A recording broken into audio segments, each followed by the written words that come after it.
Vamos lá. Então, iniciando a nossa fala novamente, a nossa mesa, então, da Semana Acadêmica de hoje será sobre o cuidado humanizado no SUS, o qual, então, iniciará a fala a Natália Canto, que é fonoaudióloga formada pela URGS, com aprimoramento em voz e disfagia, pós-graduanda em disfagia, atuação, então, como colaboradora do grupo de pesquisa de epidemiologia da comunicação humana e seus distúrbios da URGS desde 2017 até o presente momento, e preceptora de graduandos da URGS na Unidade Básica de Saúde Santa Cecília do Hospital Hospital de Clínicas de Porto Alegre desde 2019. Passo a fala, então, para ti, Nath, e vamos aproveitar essa tarde. Fiquem à vontade para também deixarem suas perguntas no chat.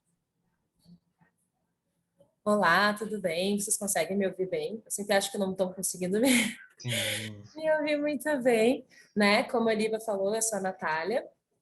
Então, hoje eu vou falar com vocês sobre a questão da saúde humanizada, trazendo um pouco da visão da fono, mas para além da fonoaudiologia, né? Num contexto mais interdisciplinar, principalmente que eu faço atuação no SUS, no posto de saúde, e nós temos vários outros profissionais, como a psicologia, a farmaco, medicina de família, tem os R1, R2, nutrição, então a gente acaba se tornando assim uma grande família dentro do processo terapêutico dos pacientes, de forma direta ou indiretamente, tá? Olivia, posso compartilhar os slides ou não sei se tu compartilha, não sei como é que fica. Eu irei compartilhar assim aqui, né? Tá, só um instante. Mais fácil, tá. Aí. Pegar meu óculos?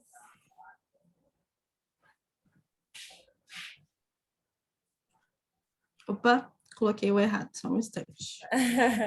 Acontece, são vários. Acontece, né? É ao vivo, né? Espera aí que eu vou compartilhar por outro. Aqui.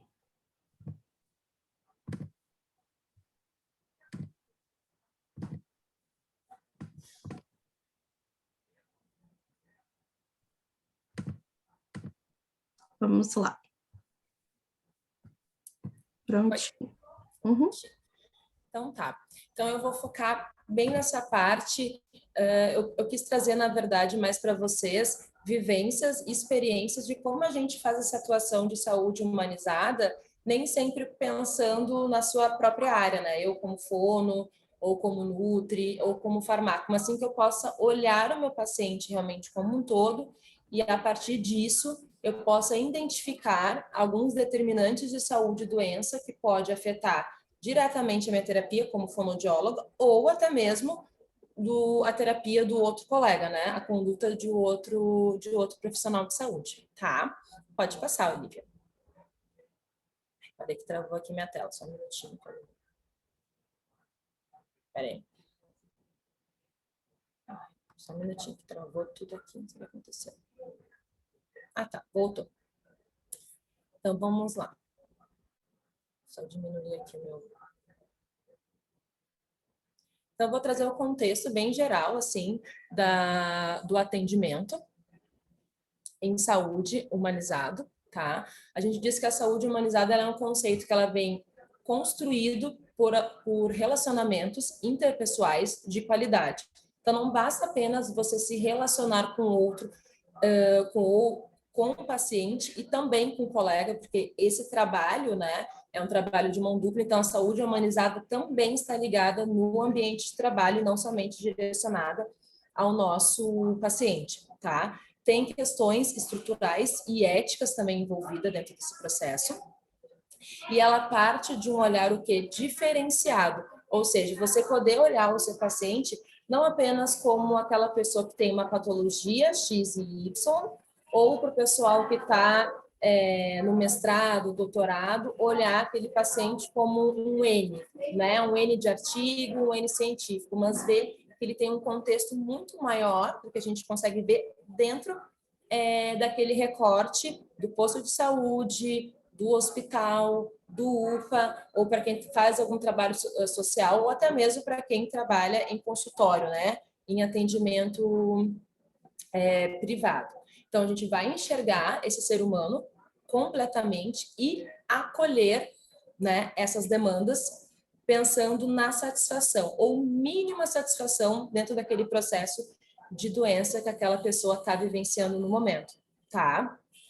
Esse atendimento humanizado, ele é o tratamento baseado em quê? Em diálogo, né? Diálogo, escuta, né? Mas é uma real escuta, né? Não é aquela escuta que o paciente está falando, você corta o paciente para logo em seguida fazer uma pergunta ou dar continuidade na sua anamnese. Então, é você, de fato, ouvir o paciente, né? Prestar atenção até naquelas entrelinhas de informações que eles podem nos trazer, né? E também ter empatia, né? Fazer aquela troca assim, né? De estar no lugar do outro. Como é que eu gostaria de ser atendido nesse local, nesse espaço, por esse profissional? A gente sabe, tem muitas pesquisas que apontam que muitos usuários do SUS, né, acabam ou atrasando o acesso do SUS, ou até mesmo não voltando para o serviço pelo mau atendimento. Desde aquele momento de você não receber um bom dia, né? Parece besteira, mas você chegar num local para ser atendido e o profissional de saúde não olhar nos seus olhos, não dar o bom dia, não puxar a cadeira para você sentar, isso traz um impacto na continuidade da terapia ou da possível terapia daquele sujeito, tá? Além disso, você vai fazer o quê? Você vai acabar fidelizando, entre aspas, aquele sujeito a dar continuidade ao serviço SUS e também acabar propagando isso de forma positiva. Porque tem muitas pessoas que acabam não usando o SUS, porque um falou que é muito ruim, porque foi mal atendido, porque o SUS não presta, e acabam deixando de fazer o uso do serviço, tá? Dessa forma, o que a gente está pensando? A gente está quebrando, de certa forma, aquele esquema tradicional, sabe?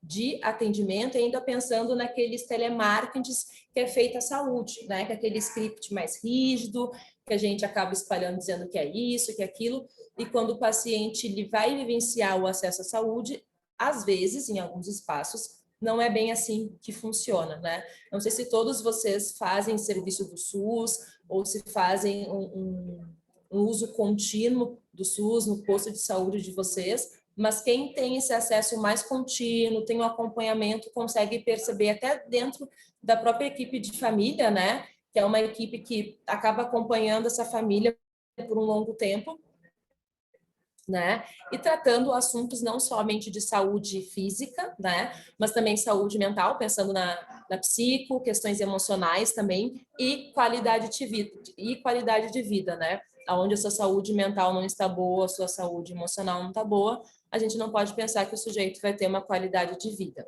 tá? Pode ficar o próximo vídeo.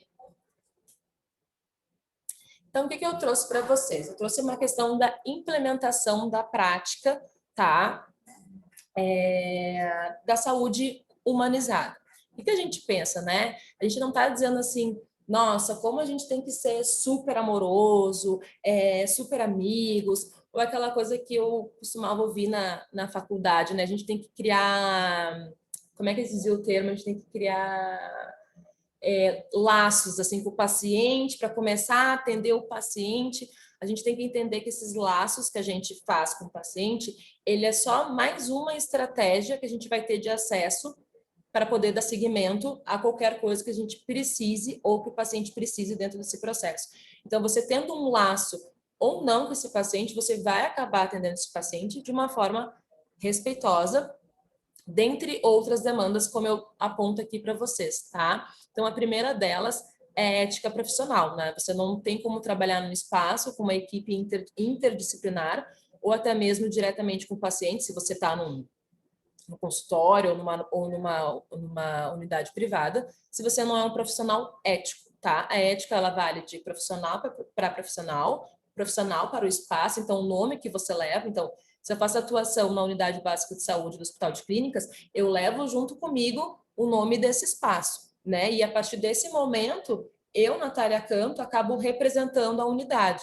Se em algum momento do meu trajeto, né, acontece alguma situação desrespeitosa com o meu paciente ou algo semelhante, o nome do hospital de clínicas que vai ser levado como o local de espaço que não é adequado, é onde tem profissionais de saúde que não estão preparados para receber tal demanda. Então, a gente tem que pensar que é nós, como profissional, e também o espaço, tá? Respeito ao gênero, né?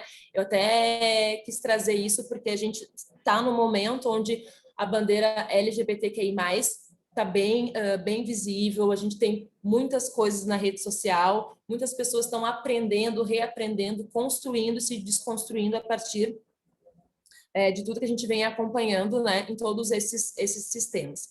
Então, esses dias eu estava vendo no Instagram, foi muito interessante, um rapaz fez, não sei se vocês chegaram a ver, um post, né, que ele foi atender uma trans, e aí ele perguntou o nome dela, né, qual o seu nome? E ela, como ela tinha entregado o RG que estava com o nome de batismo, né, ela dizia que ele disse que ela ia dizer o nome de batismo e ele reforçou positivamente qual o seu nome, né? A pessoa se sentiu à vontade e falou lá o seu nome. Então, olha a diferença, isso é um dos exemplos de saúde humanizada, é você olhar para o ser, independente se na carteira está escrito Paulo, Roberto, Gustavo, se você está visualizando, né, uma mulher, você vai chamar ela pelo nome dela, seja Paula, Bruna, Jéssica, você vai se remeter àquele sujeito como ele quer ser chamado. Como a gente, por exemplo, né? Você está na rua, você não vai responder um psiu.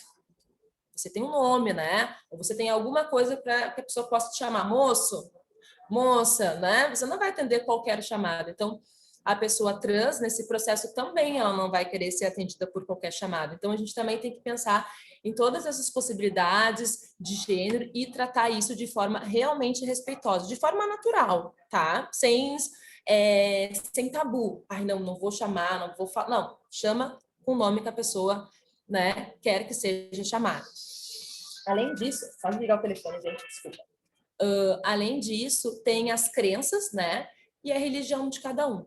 Então, o que acontece? A gente acaba vivenciando muitas situações no posto que pessoas são de várias religiões, né? Várias crenças, e a gente tem que respeitar isso de uma forma a qual a gente traga um reforço positivo para a religião daquela pessoa. Ou seja, se eu sou da Umbanda e o meu paciente é espírita, né? Por mais que eu não tenha a mesma crença, eu vou potencializar positivamente para que seja o quê? Para que aquela terapia, para que aquela conduta, a gente consiga alcançar bons objetivos, porque eu vou estar reforçando a fé do meu paciente. A minha não interessa.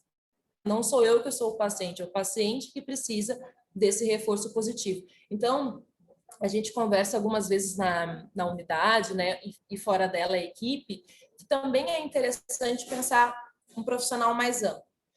Ler outras crenças, né, é importante, principalmente quem trabalha em um hospital, trabalha naquelas alas de oncologia, né, que os pacientes já estão bem debilitados, tem pacientes que têm ali pouca porcentagem, assim, né, de sobrevida. Então, é muito interessante a gente abrir um leque para nós mesmos como profissional, e pensar por que não ler outra crença? Por que não conhecer outra crença?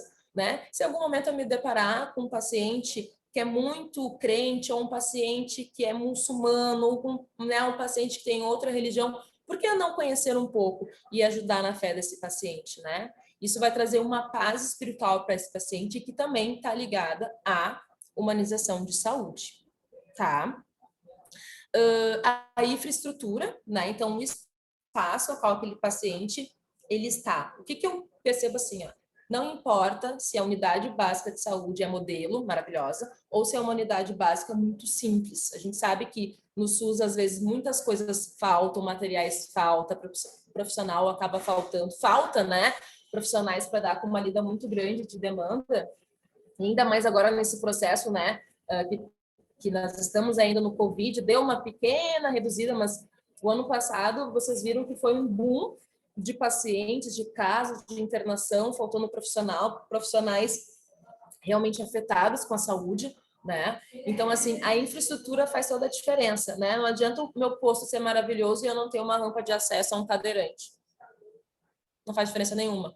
Ou não adianta o meu posto ter uma rampa de cadeirante, mas o piso não ser um piso tátil para um deficiente visual, né? Então a gente tem que pensar que as pessoas que vão fazer o acesso à saúde, SUS, né, principalmente, são pessoas que são mais carentes, né? Principalmente a gente pensando em algumas regiões de Porto Alegre ou Grande Porto Alegre, são mais carentes, né? Têm dificuldades para se locomover, pelo menos na unidade a qual eu atuo, e a maioria dos pacientes que a gente atende são pacientes mais idosos. Então, vocês imaginam, dificuldade para subir escada, dificuldade para subir no corrimão, o piso, dia de chuva, dia de sol. Então, a gente tem que pensar em todas essas possibilidades da infraestrutura. E a partir do momento que a gente está num local e que não tenha tanta infraestrutura assim, quem sabe a gente faz uma reunião, conversa com o gestor, vê possibilidades, não apenas, puxa, não tem uma rampa, vamos deixar assim, a pessoa que, né,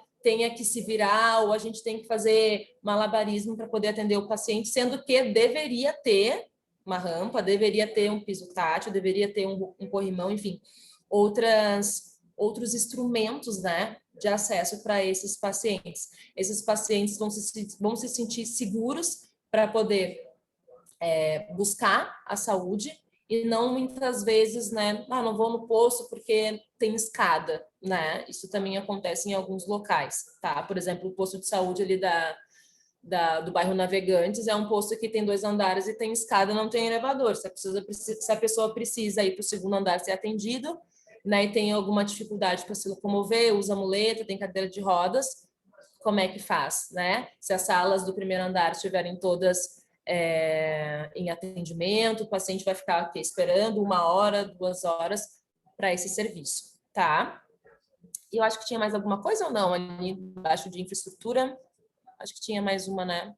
E canais de atendimento. Como é que funciona esses canais de atendimento? As pessoas, elas têm que ter vários acessos para poder falar com o profissional de saúde, né? Seja no hospital, no posto, então, e-mail, telefone a gente pensando também para pessoas que têm dificuldade auditiva, né, e pessoas que têm deficiência visual, então a gente vai abranger todas as pessoas que têm qualquer problema, qualquer alteração. Não dá para dizer assim, não tem esse serviço. Gente, saúde humanizada, ela é muito, muito além do que a gente, né, é que acontece. Acredito que todas as pessoas que estão aqui não têm nenhuma deficiência. Isso, tem uma deficiência física, auditiva ou visual. Como vocês não podem me ver, mas eu tenho uma deficiência física, né? Eu tenho o meu membro da perna direita menor e eu uso muletas. Então, por exemplo, para mim, ainda que sou jovem, é muito fácil subir, descer escada, ter acesso aos locais. Mas eu fico pensando, eu daqui a 40 anos, né? Quando eu tiver quase 80, eu tenho quase 40, quase 80 anos, eu tenho muleta subir, descer escada de alguma unidade ou de algum outro local, né? Vai ser bem complicado. Então, a gente vai fazendo a gente vai semeando essa construção para os próximos pacientes, né? Não para o paciente que tem 10 anos agora, mas quando ele tiver 45, paciente que tem 25, quando ele tiver 58, paciente que tem 34, para quando tiver 78. A gente vai fazendo essa construção para poder ir avançando, né? A saúde humanizada é uma coisa que a gente vê que está uma pauta muito recente. Todo mundo está falando, trazendo planos, projetos, mas a gente tem que começar a mapear e colocar isso em prática, né? Mesmo que seja aquele ritmo assim de formiguinha, tá? Pode passar. E aí aqui eu estou trazendo para vocês a questão do treinamento da equipe, né? Como assim treinamento da equipe, né? A gente que trabalha em unidade, somos lá 20, 30, 40, 50 pessoas, né? No hospital, então, passa de 3 a 5 mil funcionários. Então, como é que a gente quer que o nosso paciente tenha saúde humanizada se a gente não tem um mínimo de treinamento? Assim, apesar que não tem não tem uma fórmula mágica, você vai fazer assim, né? Vai ser perfeito e vai dar tudo certo. Mas não. Essa questão de humanizar a saúde, a gente tem que trazer isso muito para uma reflexão, mas uma reflexão racional. Bom, eu vou pensar. Bom, estou pensando, estou racionalizando isso a partir disso. O que eu posso fazer para agora? O que eu posso fazer para mais tarde, né? Um prazo curto E o que eu posso fazer em um prazo mais longo, né? Não basta só pensar nessas estratégias, eu tenho que pensar e achar uma solução. Isso que eu estou pensando dessa reflexão, tem solução, sim ou não, dentro desse treinamento da equipe?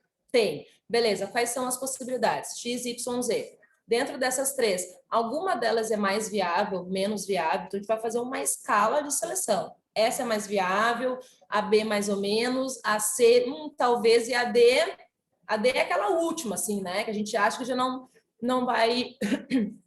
Desculpa, que a gente acha que não vai rolar, tá? Então, o que é importante? É necessário a gente investir, né, na capacitação desses profissionais, né? Então, é uma capacitação contínua. Por quê? Porque dentro de algumas unidades, a gente acaba ficando muito automático. Automático, e esquece que a gente está lidando com um ser ali que tem uma alma, que tem sentimentos, que está sensível. Para a gente é prático ali, da injeção, eu como fono fazer a avaliação da deglutição dos meus pacientes, a nutricionista, né, fazer levantamento de suporte calórico, a psicóloga fazer anamnese. Isso para nós é muito rotineiro, mas para o paciente que vai buscar o serviço de saúde, ele está muito sensível, né? E aí que a gente tem que reconhecer e perceber que esse paciente tem sensível, que a gente tem que puxar um pouco mais o freio de mão e dar realmente essa atenção especial, porque a gente, na verdade, somos alicerces desses pacientes, né? A gente não conseguir que eles percebam que é um alicerce sólido e que ele realmente pode se firmar, que ele pode se segurar ali, com certeza, em algum momento desse trajeto, algo vai desandar, tá?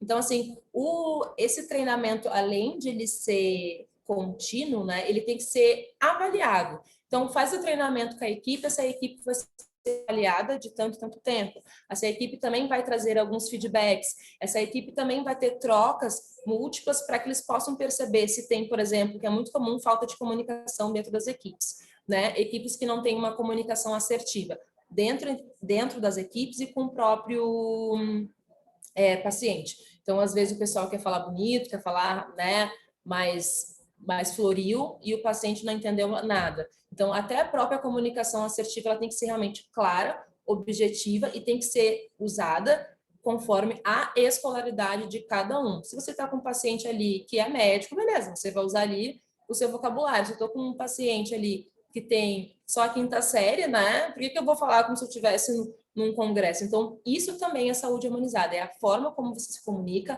é a forma como você seleciona, né, as suas palavras, e também não tendo preconceito linguístico quando aquele seu paciente, né, não tem uma boa escolarização e ele acaba, né, tendo algumas trocas, falando errado, faltando pronome, enfim, tudo aquilo que a gente acaba vivenciando, né? E a gente tem que agir isso de forma natural. Se você entendeu que o paciente falou nós fumo, eu entendi que ele está falando que ele fuma. E é isso, né? Não fazer caras e bocas, expressões, ou aquela coisa tá na sala, tem outra pessoa, você joga o olhar, né, para o outro colega. Então, assim, a gente tem que compreender que existe essa diversidade cultural, escolar, né, religiosa entre as pessoas, e isso ser treinado de uma forma realmente bem maçante. Tá? Próximo slide. Aí, eu trouxe aqui 2 benefícios da saúde humanizada, que é a eficácia do tratamento. Então, se desde o momento que o paciente chega no posto, chega no hospital, você já dá um bom dia, você olha para o seu paciente, você sorri para o seu paciente, ele já vai sentindo uma boa energia para que ele pense assim, nossa, fui atendida lá no Clínicas, né? A enfermeira foi super empática comigo, né? Foi simpática, conversou, me deu uma atenção. Isso te motiva. A gente precisa gerar um gatilho no paciente de motivação, de busca o acesso. A partir do momento que ele teve uma experiência ruim, ele já vai buscar de novo o serviço com o pé atrás, como todos nós, né? Você vai numa loja ser atendido, se você é mal atendido, você nunca mais volta. Porque você tem várias lojas, né? Na saúde não é assim, não tem 1 milhão de hospitais, 1 milhão de clínicas que você fica pingando. Não, você, eu fui lá no Conceição, eu moro mais perto, não fui bem atendida, mas aquele é o local que eu tenho que ser atendida, eu vou ter que ir de novo, mas aquela pessoa vai mais receosa.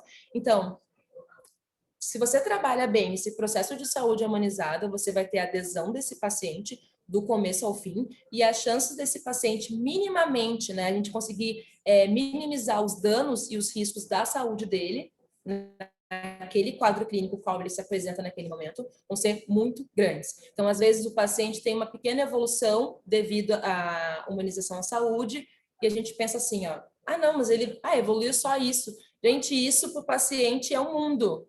Para nós, como profissionais de saúde, terapeuta, talvez...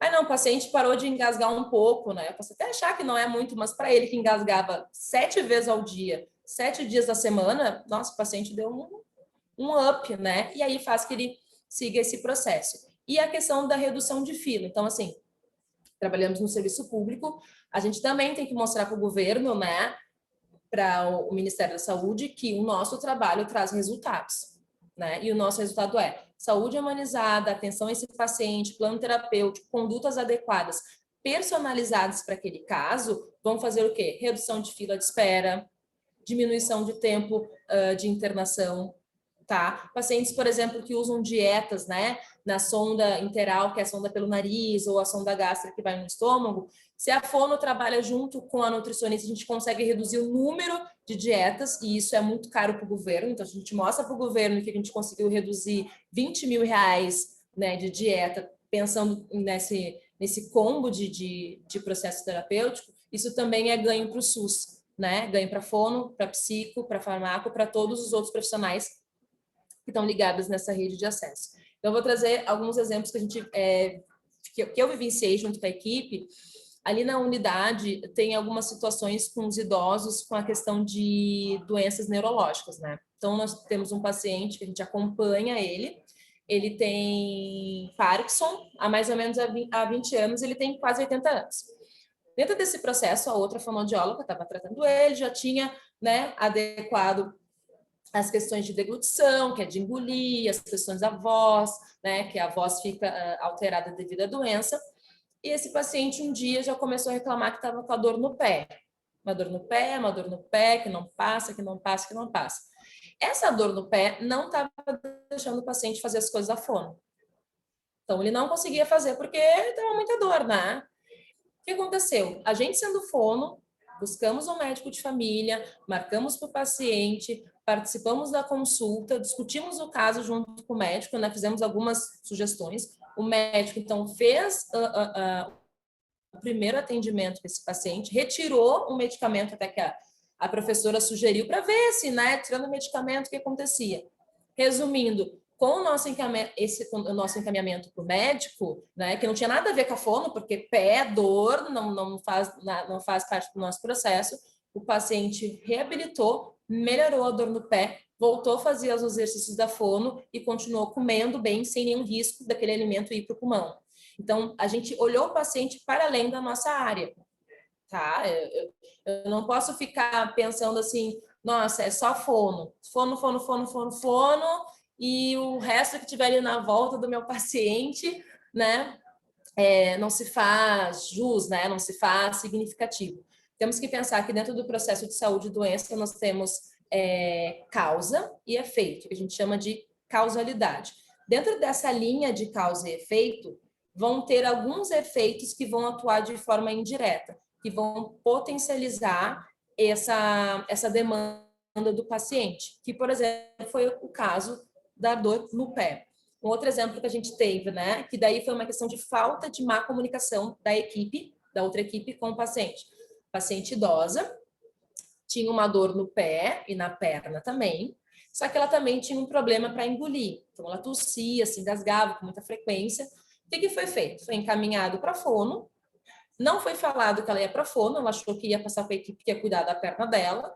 A gente ficou 1 hora conversando com ela, tentando explicar por que ela veio. Resumindo, ela não quis o serviço de fono, porque na cabeça dela, o que ela tinha era um problema de refluxo, que ela não estava conectando com a fono, e que ela queria resolver o pé.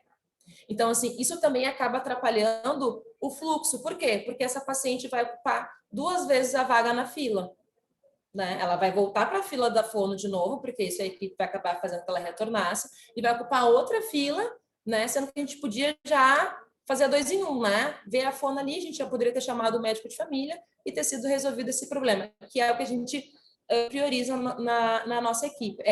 Assuntos que não são da fono, se a gente puder ajudar, auxiliar e encaminhar ou fazer as primeiras orientações na consulta, a gente faz, né? A gente não deixa para o profissional daqui a 15, 20 dias, quando tiver uma consulta, né? Então, por exemplo, o paciente que tem refluxo não vai ser tratado diretamente com a fonoaudióloga, vai ser tratado com gastro, mas como fono e a Nutri também, passamos várias orientações sobre o refluxo. Não vou esperar ele levar 30 dias para ouvir do médico que ele precisa dormir para o lado esquerdo, que ele precisa cuidar da alimentação, que ele precisa levantar a cabeceira. Poxa, eu como profissional já posso adiantar isso, né?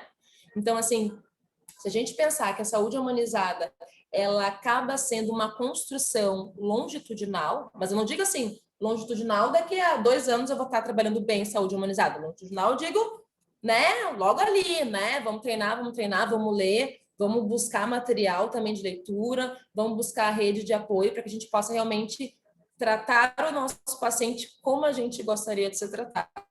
Então, eu sei que todos nós aqui gostaríamos, queremos ser bem tratados em todos os espaços, principalmente no momento que a gente está doente, né? Que a gente quer acolhimento, né? Dentro do serviço, tá? Acho que não sei se tem mais algum outro slide, porque é tanta coisa que eu falei para vocês, né? Não sei se vocês têm alguma dúvida, querem perguntar alguma coisa, né? Dentro desse processo, não só do cuidado da saúde, mas também pensando em fono, como é que a gente funciona lá na UBS, no Hospital de Clínicas.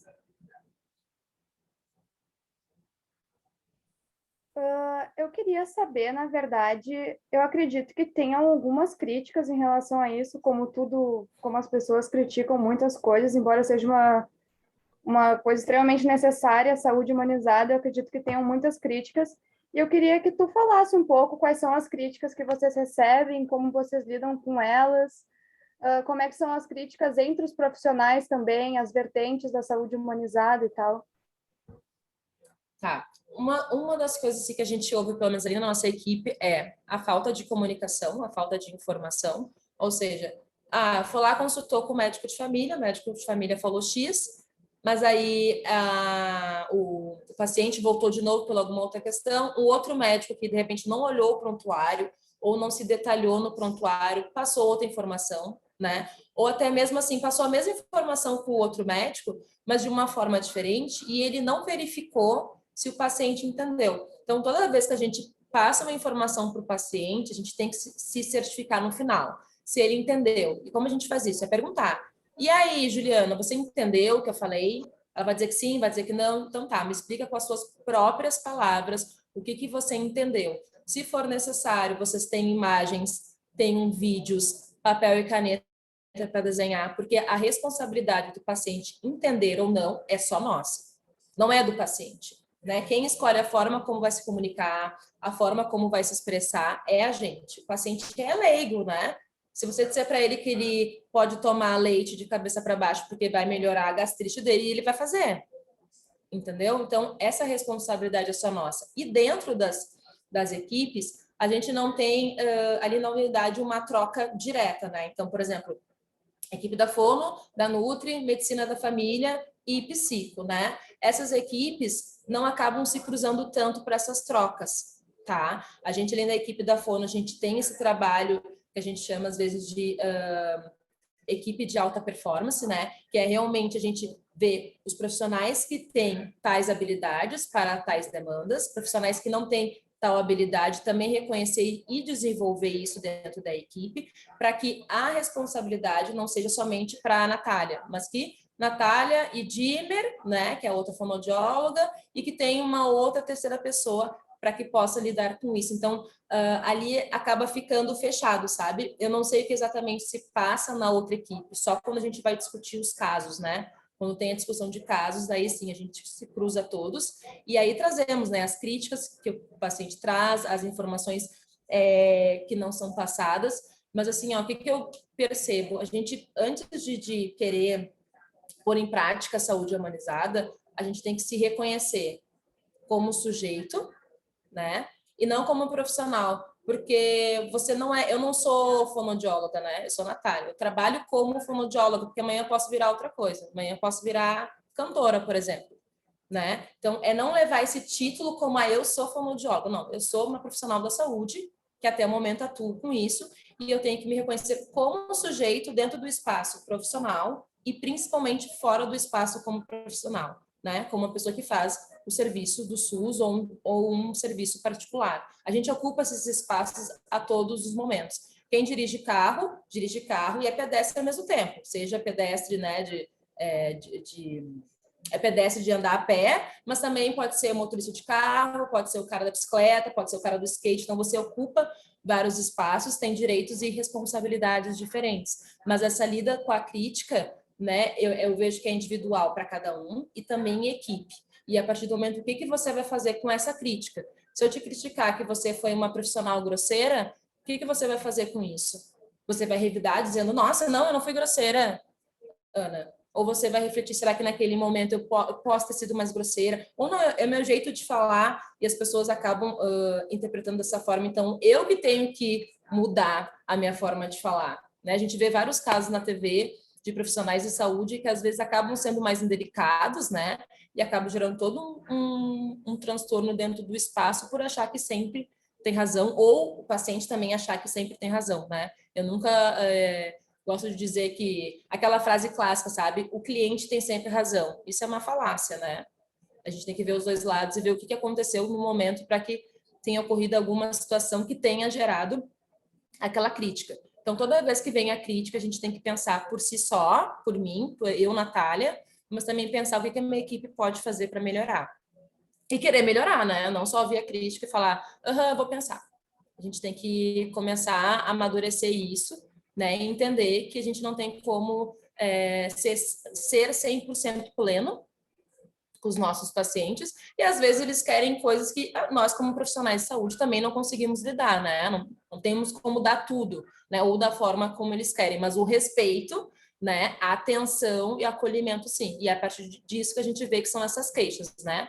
Não acolhimento, não olhar nos olhos, não perguntar o nome, cortar o paciente falando, não deixar ele concluir, né? Não deixar que o familiar que está acompanhando participe da consulta. Agora nós estamos na pandemia, mas, por exemplo, uma estratégia que dá para usar, se não dá para o familiar entrar dentro da sala por causa da pandemia, gente, vídeo chamada com o familiar que está lá fora.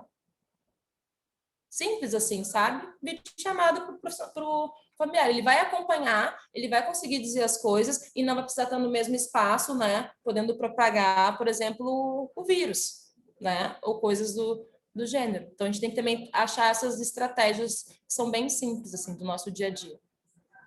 Às vezes a gente pode facilitar tanto, né, o nosso dia a dia e facilitar para esse convívio, né, no hospital, porque às vezes algumas pessoas ficam internadas por muito tempo, né, agora pensando nesse processo de Covid, aí que algumas pessoas ficam 50 dias internadas, né, uma eternidade para aquela pessoa ficar longe daquele familiar, aquele ente querido. Às vezes aquele animalzinho, né, que a gente tem que trazer aquele animalzinho para voltar aquele contato, né? Enfim, isso é ser humanizado, né? Esse atendimento que pensa além de uma necessidade básica, pensa amplo, né? Realmente. Enfim, obrigada demais pela tua fala, foi super essencial. Obrigada. O lugar de fala. Vou passar agora a vez para a Lohane, ela já está nos aguardando, né? A Lohane, então, ela é uma enfermeira formada há 13 anos, trabalhadora do SUS, pré-natalista e especialista em gestão por evidência e saúde da família. Ela também tem um materialzinho, né? Eu vou passar, mas fica à vontade, tá, Lohane? Tá bem, então. Boa tarde. Eu não enxergo todo mundo porque eu estou no celular, meu computador que estou aqui não tem câmera, então tive que acessar pelo celular. Então, como a Olivia já me apresentou, eu sou a Lohane, né? Tem uma apresentaçãozinha minha ali que eu gosto de falar junto, ela vai botar ali para mim. Tá todo mundo me ouvindo bem? Sim, perfeito. Sim, né? Uhum. Pode passar o primeiro slide já, Olivia.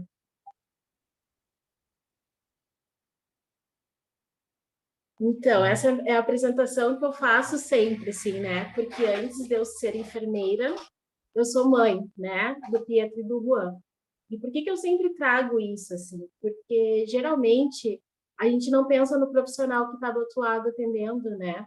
A gente, como paciente, porque também somos pacientes, chegamos lá e despejamos e tudo. Então, é uma pessoa que está ali antes de ser enfermeiro, médico, né, nutri, fono, psicólogo. Então, eu sempre falo, a primeira fala da apresentação sempre é que eu sou a mãe do Pietro e do Juan, né? O Pietro tem 14 anos, o Juan tem 10. Eu sou formada, então, pelo IPA, né? Sou da primeira turma de enfermagem do IPA. Lá conheci muito de saúde pública, né? A gente acha que quando a gente vai para a faculdade, principalmente na área da saúde, a gente vê muita questão hospitalar, mas a gente não tem noção da grandeza que é trabalhar na atenção básica, né? Então, tem especialização em gestão por evidência também, especialização em obstetrícia, sou consultora em amamentação, sou doula, sou educadora perinatal, tudo voltado para a saúde da mulher. Então, essas são essa apresentação é um pouquinho de mim. Pode passar, Olivia. Então, gente, quando a gente fala em imunização, a colega aqui falando antes de mim apresentou muito bem, assim, né? Ela falou todos os conceitos. E aí eu trago um pouquinho para a atenção básica na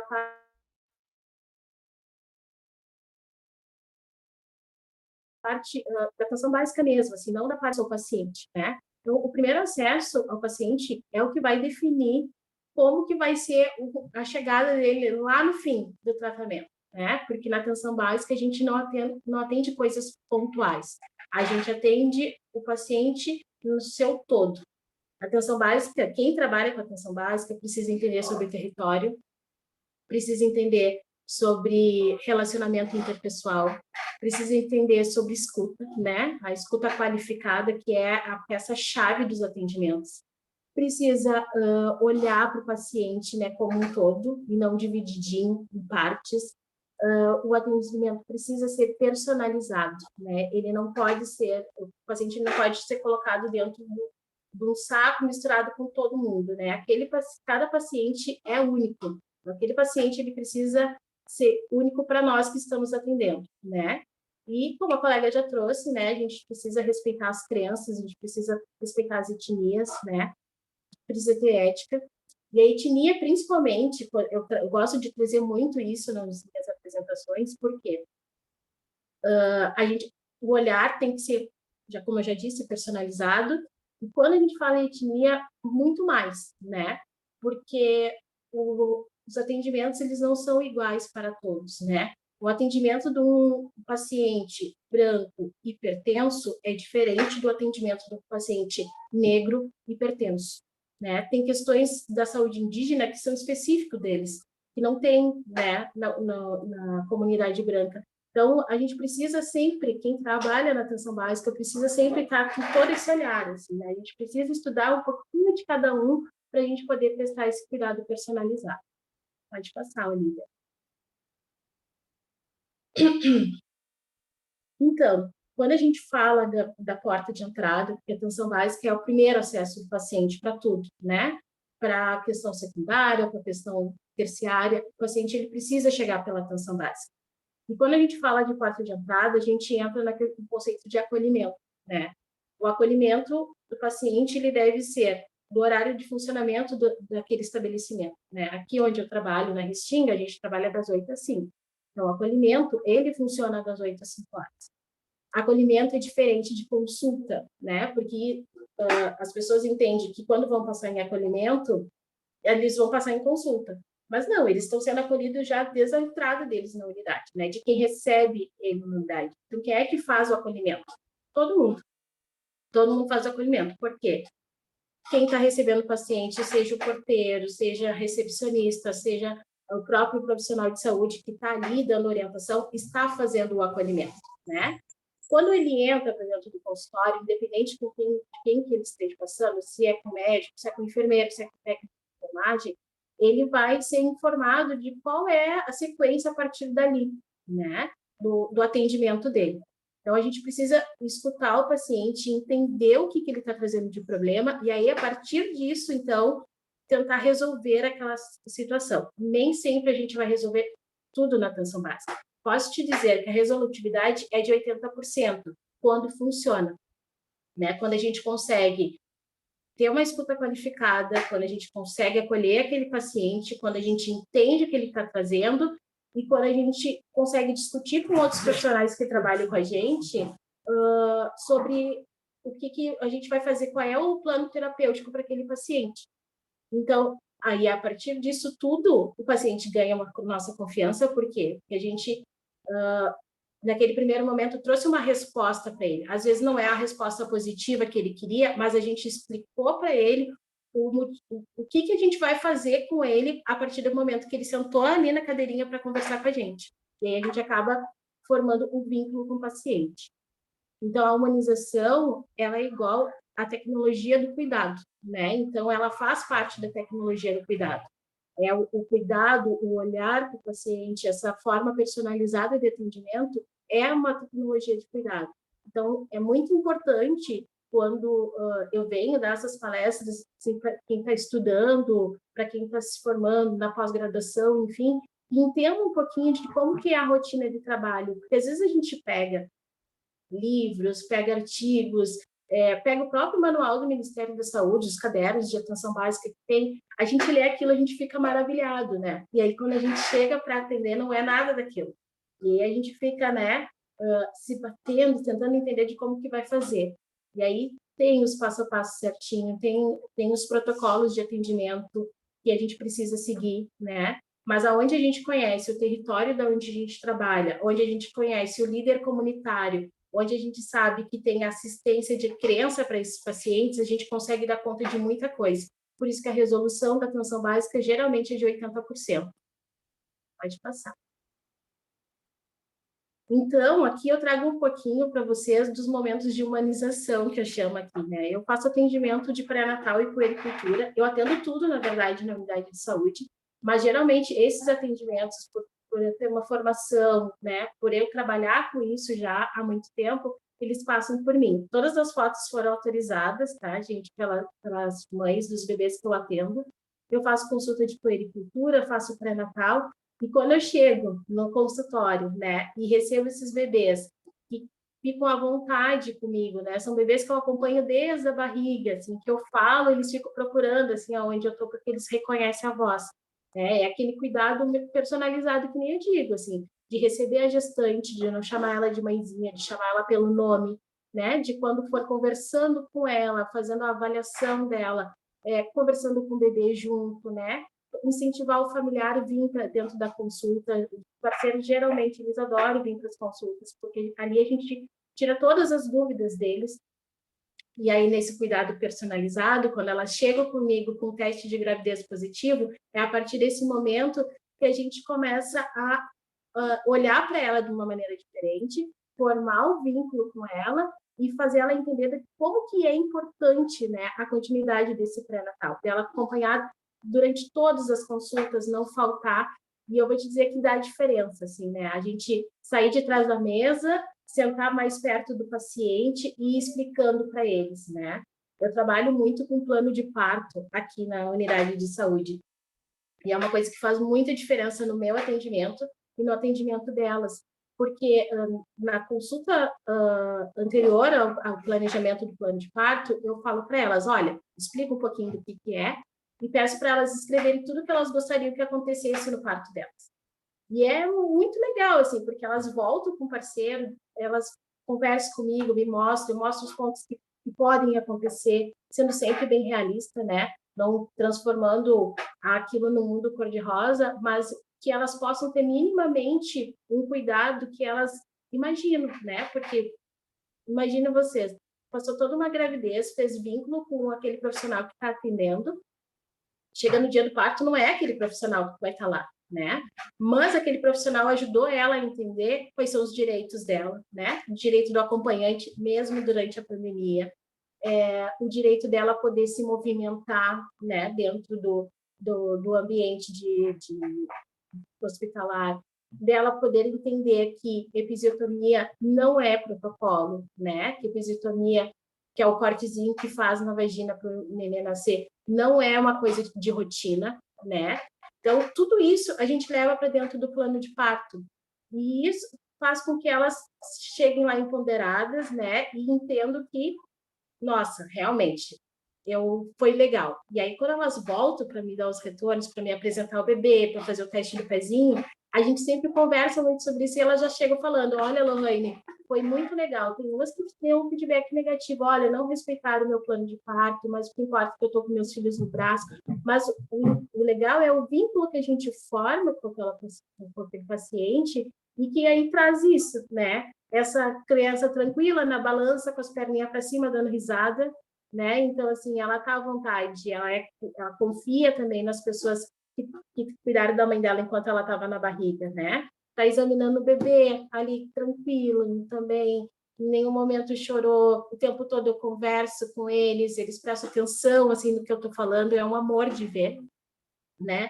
Ali eu trago os acessos aos testes rápidos também, né? Que dentro do pré-natal é uma coisa que a gente frisa muito, muito para eles, a gente mostra para eles o quanto é importante fazer os testes rápidos, tanto a mãe quanto o parceiro, né? Enfim, eu falo sempre parceiro porque às vezes é uma pessoa do mesmo sexo, então a gente não rotula mais, né? O pai da criança. Mas é importante também ter esse cuidado, assim, né? E os testes rápidos, todo mundo tem acesso, na gestação a gente frisa mais, né? Porque são 2 vidas que a gente está cuidando, mas eu trago a fotinho para lembrar que isso também acontece na atenção básica. Pode passar. Então, aí eu trago, né, que todo mundo tem direito a um cuidado em qualquer momento da vida, né? Sendo criança, sendo gestante, sendo idoso, sendo homem, sendo mulher, né? E eu queria até que a Olivia desse um play para a gente entender um pouquinho do que...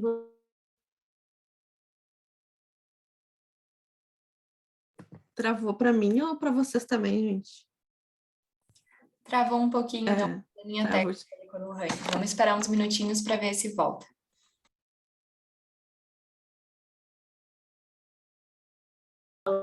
Não sei se deu para escutar, mas... Travou aqui para nós, mas espera aí, a gente vai voltar com o vídeo. Peraí. Voltou? Só um instante. Travou também para mim junto. Mas não tem problema, é um som do batimento cardíaco do bebê dentro da barriga da mãe, que é para trazer para vocês assim que todo mundo precisa ser cuidado, né? Que todo mundo precisa ter um olhar diferente, né? No atendimento.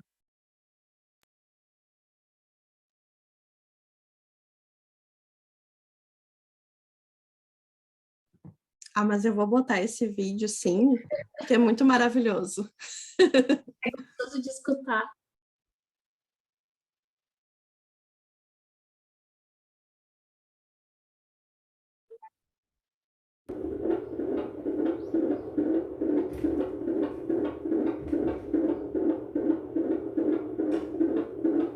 Para mim é o melhor som que tem no meu dia, assim.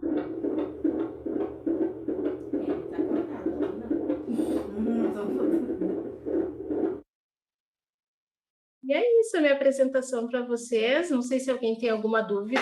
Sempre que eu falo com muito carinho, assim, porque é uma coisa que eu gosto muito, muito de fazer. Eu sou apaixonada pela saúde da mulher, sou apaixonada pela rede pública. A gente, quando vem para o SUS, a gente entende como funciona, a gente faz com prazer as coisas, né? Então, é gostoso.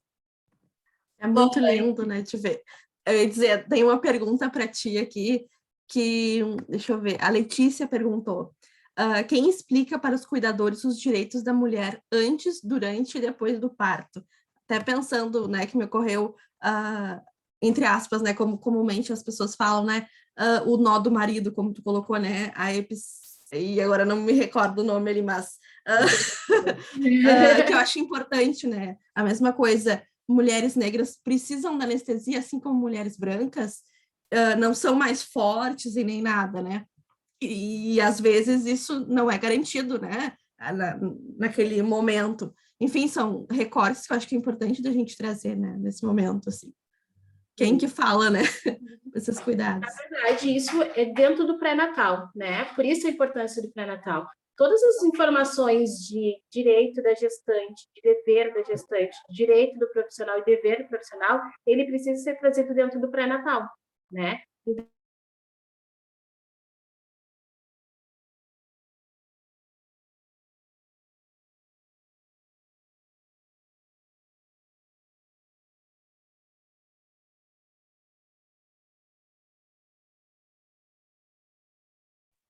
Novamente, vamos aguardar uns segundinhos aí. Natal que a gente vai... Minha internet acho que tá ruim. Deu uma travadinha, mas segue. Tá, mas dentro do pré-natal a gente traz, então, as questões as leis, né? A lei de direito do acompanhante, eu falo muito para elas sobre violência obstétrica, né? Sobre tudo que não pode acontecer dentro do trabalho de parto e parto dela. O pós-parto eu já explico, né, como é que acontece. Todo mundo geralmente que trabalha na atenção básica, trabalha na área hospitalar, tem uma vivência e sabe como é que é a rotina. Então, a gente acaba levando para elas as explicações para que, quando elas cheguem lá, elas consigam dizer, né, assim, olha, dá para ser.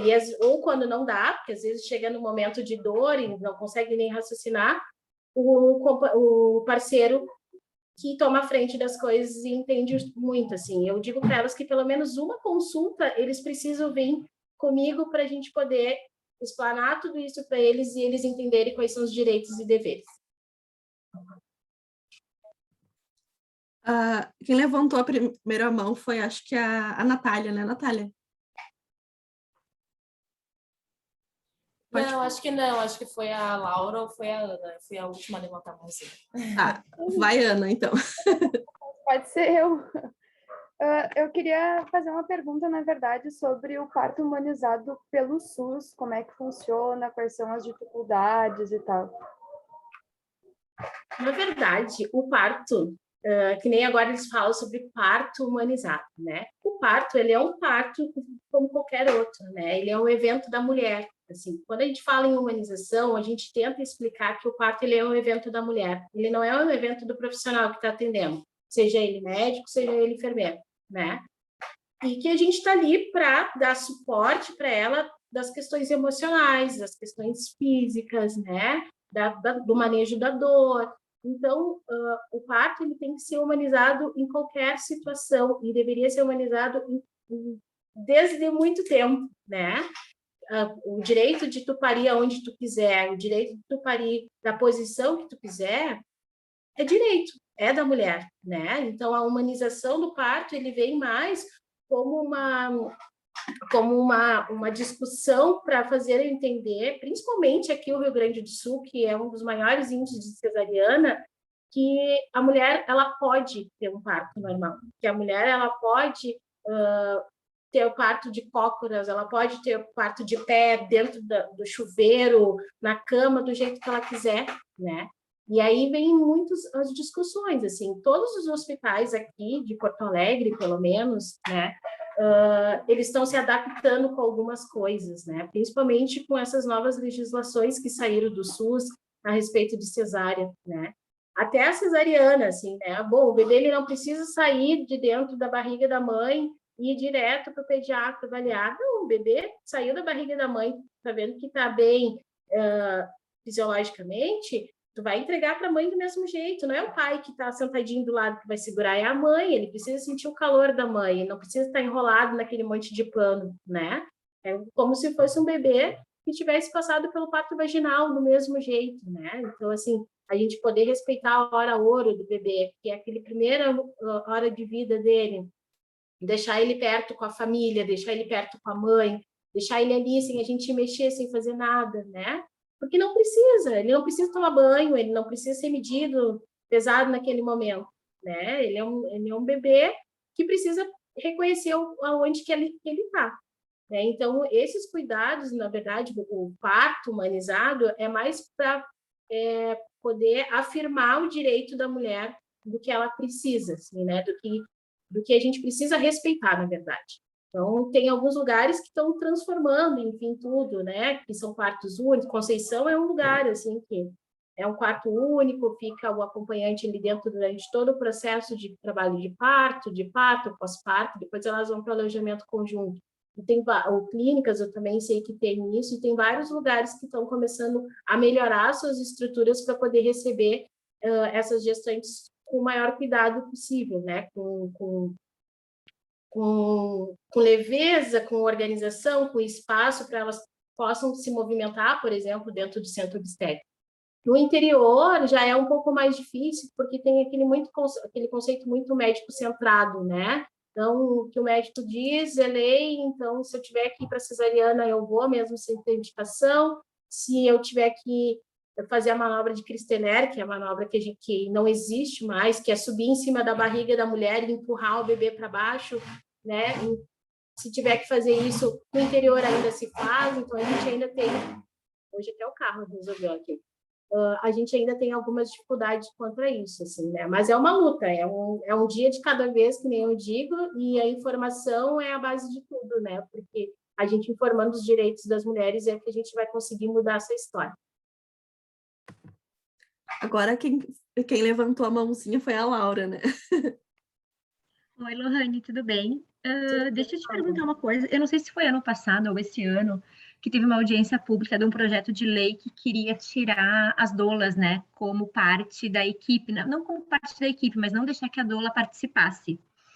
Eu não sei o que deu nisso, eu não sei se tu ouviu falar desse projeto, porque tinham muitos médicos que eram super contra as doulas, mas um dos questionamentos de algum dos médicos dessa audiência pública era que, como as doulas elas cobram por isso, eles queriam que as doulas também pudessem fazer parte do SUS para que fizessem parte da equipe multidisciplinar no parto, para que quem fosse atendido pelo SUS tivesse direito.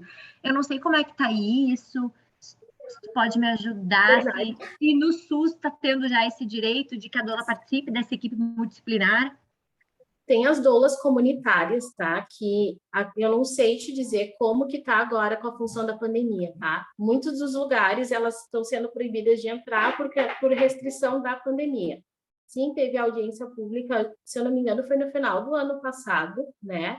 Então, ficou decidido que cada município, então, ia organizar a entrada das doulas, né? Então, Bento Gonçalves já conseguiu isso, né? Então, as doulas são liberadas a entrar. Gramado ainda não conseguiu, Canela ainda não conseguiu, mas tem alguns lugares que elas já conseguem acessar. Divina Providência, por exemplo, é um lugar que eu sei que deixa as doulas entrarem, né? Mas isso ainda está muito em discussão, principalmente aqui no Rio Grande do Sul, que as coisas são muito enraizadas, assim, né? Porque a doula, ela tem várias informações, né?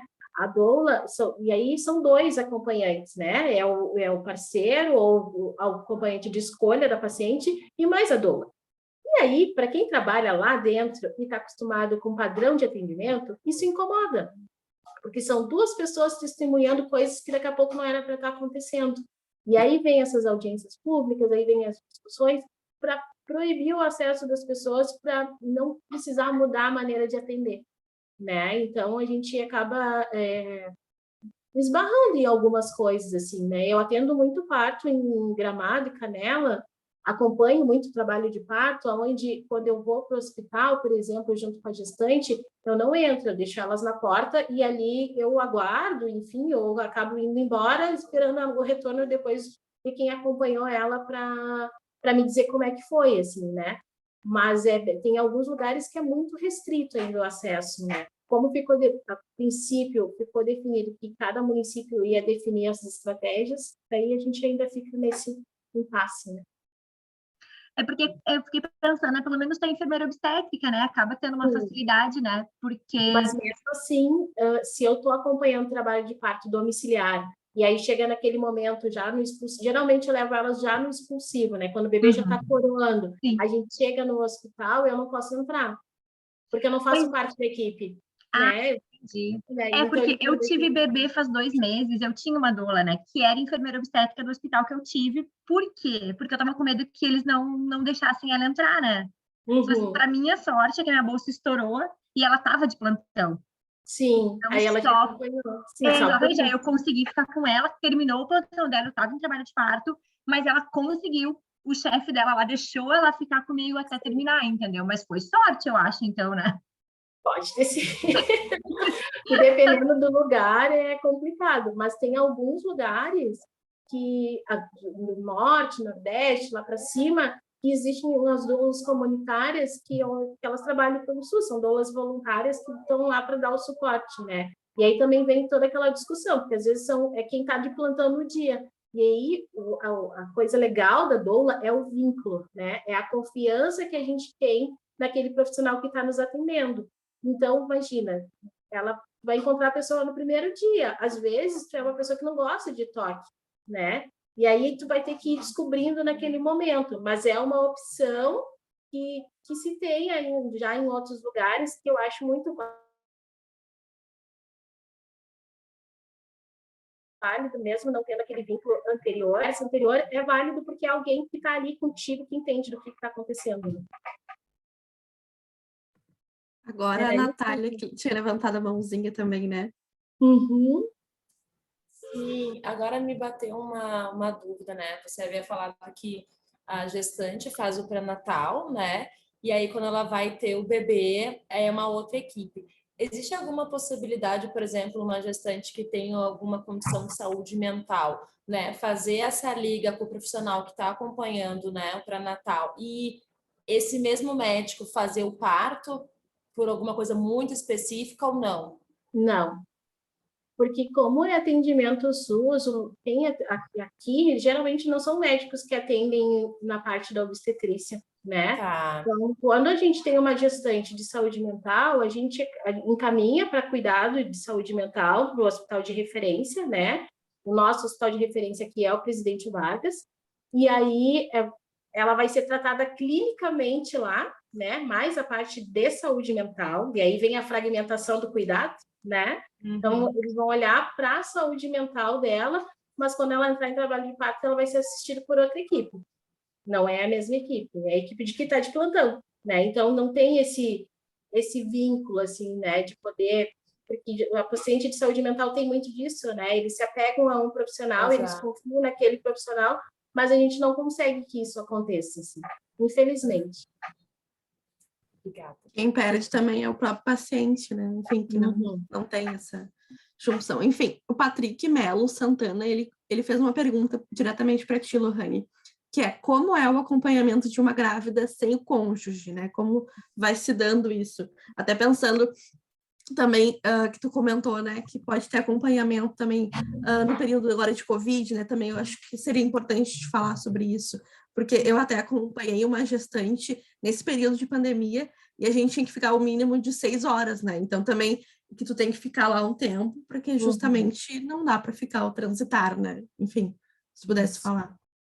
Na verdade, assim, não tem um cônjuge, mas tu tem um apoio por trás, né? Sempre tem um amigo, tem uma amiga, tem a avó, tem a mãe, né? A gente, por isso que eu falo parceiro, né? Assim, porque nem sempre vai ser quem engravidou, né? Quem fez o bebê junto, que eu digo, não é nem sempre a pessoa que está com ela, né? Então a gente vai sempre em toda a primeira consulta é para entrevistar e entender quem é a rede de apoio dessa gestante, né? Porque se ela não tem um cônjuge, ela deve ter alguém por ela, nem que seja um amigo, né? E aí acaba que a gente organiza isso com quem está perto, quem está mais próximo, né? Então, tem muitas meninas, adolescentes, geralmente, que elas vêm com as amigas, né? E aí é aquela amiga que vem sempre, e é a amiga que vai junto com ela para o hospital. Claro que você de menor não pode entrar, e eu sempre oriento isso, né? Que tem que ser alguém maior, que ela confie, às vezes elas preferem ficar sozinhas, às vezes mesmo tendo cônjuge, elas não querem ficar com ninguém, elas querem ficar sozinhas, é o momento delas, né? E assim, a gente tem o papel da atenção básica de orientar, independente de quem for ficar com ela, né? Então, e aí dentro do atendimento COVID, assim, nós, atenção básica, continuamos atendendo normalmente, né? Uso de máscara, enfim, gestante também, e aqui, ó, na unidade, falo pela unidade onde eu trabalho, não sei como é que está nos outros lugares, mas aqui na unidade onde eu trabalho, assim, as pessoas, elas entram na consulta, assim, eu permito um só, né, porque às vezes eles vêm com toda a família, aí a gente não consegue botar todo mundo dentro do atendimento, mas eu sempre oriento de vir pelo menos um para acompanhar a consulta, né. E tem uma pergunta também da Letícia Halpe, que ela diz assim, né? Se ocorrer, então, o corte na genitália da mulher, que tu mencionou anteriormente, né? O que ocorre na posteridade, né? Pensando que ocorreu essa violência, o que a gente vai pensar, então, na posteridade, né? Com quem, então, fez esse parto, as consequências psíquicas dessa mulher, né? O acolhimento que isso vai sugerir também. Né? Depende muito de como que é feito, né? Porque a episiotomia, ela não tem que ser de rotina, né? Tem evidências que comprovam que a episiotomia, ela não faz diferença de mudança de canal de parto, por exemplo, de passar a cabeça do bebê ou não, né? E aí, o que acontece? Assim, vai muito da mulher querer levar isso adiante ou não, né? muitas das coisas não mudam porque as pessoas elas não têm acesso, não sabem para onde que elas têm que ir para reclamar, para dizer o que aconteceu, né? Quando elas chegam para mim muito feridas, que isso aconteceu, porque às vezes acontece de uma maneira bruta, às vezes é um corte sem anestesia, mãezinha, um piquezinho para te ajudar, né? Aquela palavra mágica, o piquezinho para te ajudar. E aí, quando elas vêm para mim e perguntam como é que foi o parto e tudo, eu sempre oriento, olha, é um direito teu fazer uma carta para a ouvidoria, ligar para a ouvidoria, falar quem foi o profissional que te atendeu, que vem isso descrito no boletim, né? Mas muitas delas não querem levar adiante isso. Então, as consultas pré-natal, a gente fala muito sobre isso, sobre violência obstétrica, e dá os canais de acesso, mas muitas delas acabam não preferindo não, até mesmo pelo medo, assim, às vezes precisa acessar o hospital de novo, daqui a pouco pega o mesmo profissional, elas têm medo de que o profissional saiba que elas denunciaram, né? Sempre tento empoderar elas, porque sim, é um direito delas denunciar, porque foi uma violação do corpo delas, né? Sem autorização delas, sem explicar o porquê, simplesmente foi lá, passou a tesoura e o bisturi tá tudo bem. Não, não tá tudo bem, né? De explicar um pouco para elas. Mas, assim, a ouvidoria, tanto do Estado quanto do Ministério da Saúde, são sempre sinalizadas durante as consultas, assim, para elas entenderem para onde que elas têm que recorrer quando isso acontece. Nunca vi ninguém sendo punido por isso, tá? Recebe carta de notificação, recebe o processo, mas o desfecho disso tudo na área médica é muito restrita, né? A gente não fica sabendo de muita coisa, assim, a não ser que estoure na mídia. Mas se não estourar na mídia, a gente não tem muito retorno disso. E até me ocorreu, assim, referente, por exemplo, que em Porto Alegre tem uma alta taxa de pessoas com sífilis, né, na atualidade. E aí eu pensei nessa gestante, né, que vem com sífilis, como é que é pensado, como é que é o tratamento, porque, e aí precisa um acompanhamento crucial, assim, né? Sim, por isso que daí na primeira consulta elas fazem os testes rápidos, que foi aquela imagem que eu botei ali, né? Sendo positivo para sífilis, elas já saem com tratamento e já a orientação do parceiro vir fazer os exames para a gente saber se eles têm também. Ele tendo, ele faz o esquema completo, não tendo, ele faz uma dose, né? De bezetacil. Então, o tratamento já é feito na unidade de saúde mesmo. Elas saem, vão ali na farmácia, já pegam. Às vezes eu vou junto com elas, porque eu sei que são aquelas sem vergonha que elas vão fugir porque tem medo da injeção. Eu vou junto, já pego a medicação, já trago e já levo, né? Então, e aí o monitoramento durante toda a gestação, né? E muitos dos bebês, elas têm... Aqui na minha unidade, eu gosto muito porque é uma unidade pequena, então a gente consegue controlar muito as coisas. Então, a gente chama elas quando elas não terminam o tratamento, a gente vai acompanhando o exame de sangue para ver se está tudo bem. Os bebês acabam fazendo uma dose lá no hospital e vindo para casa, não precisando ficar internado, né? Mas aqueles bebês que a mãe não faz o tratamento, acabam ficando internado 10 dias em acompanhamento, né? E os bebês de mães com sífilis positivas, sem tratamento, eles ficam em acompanhamento até os 2 anos de idade, né?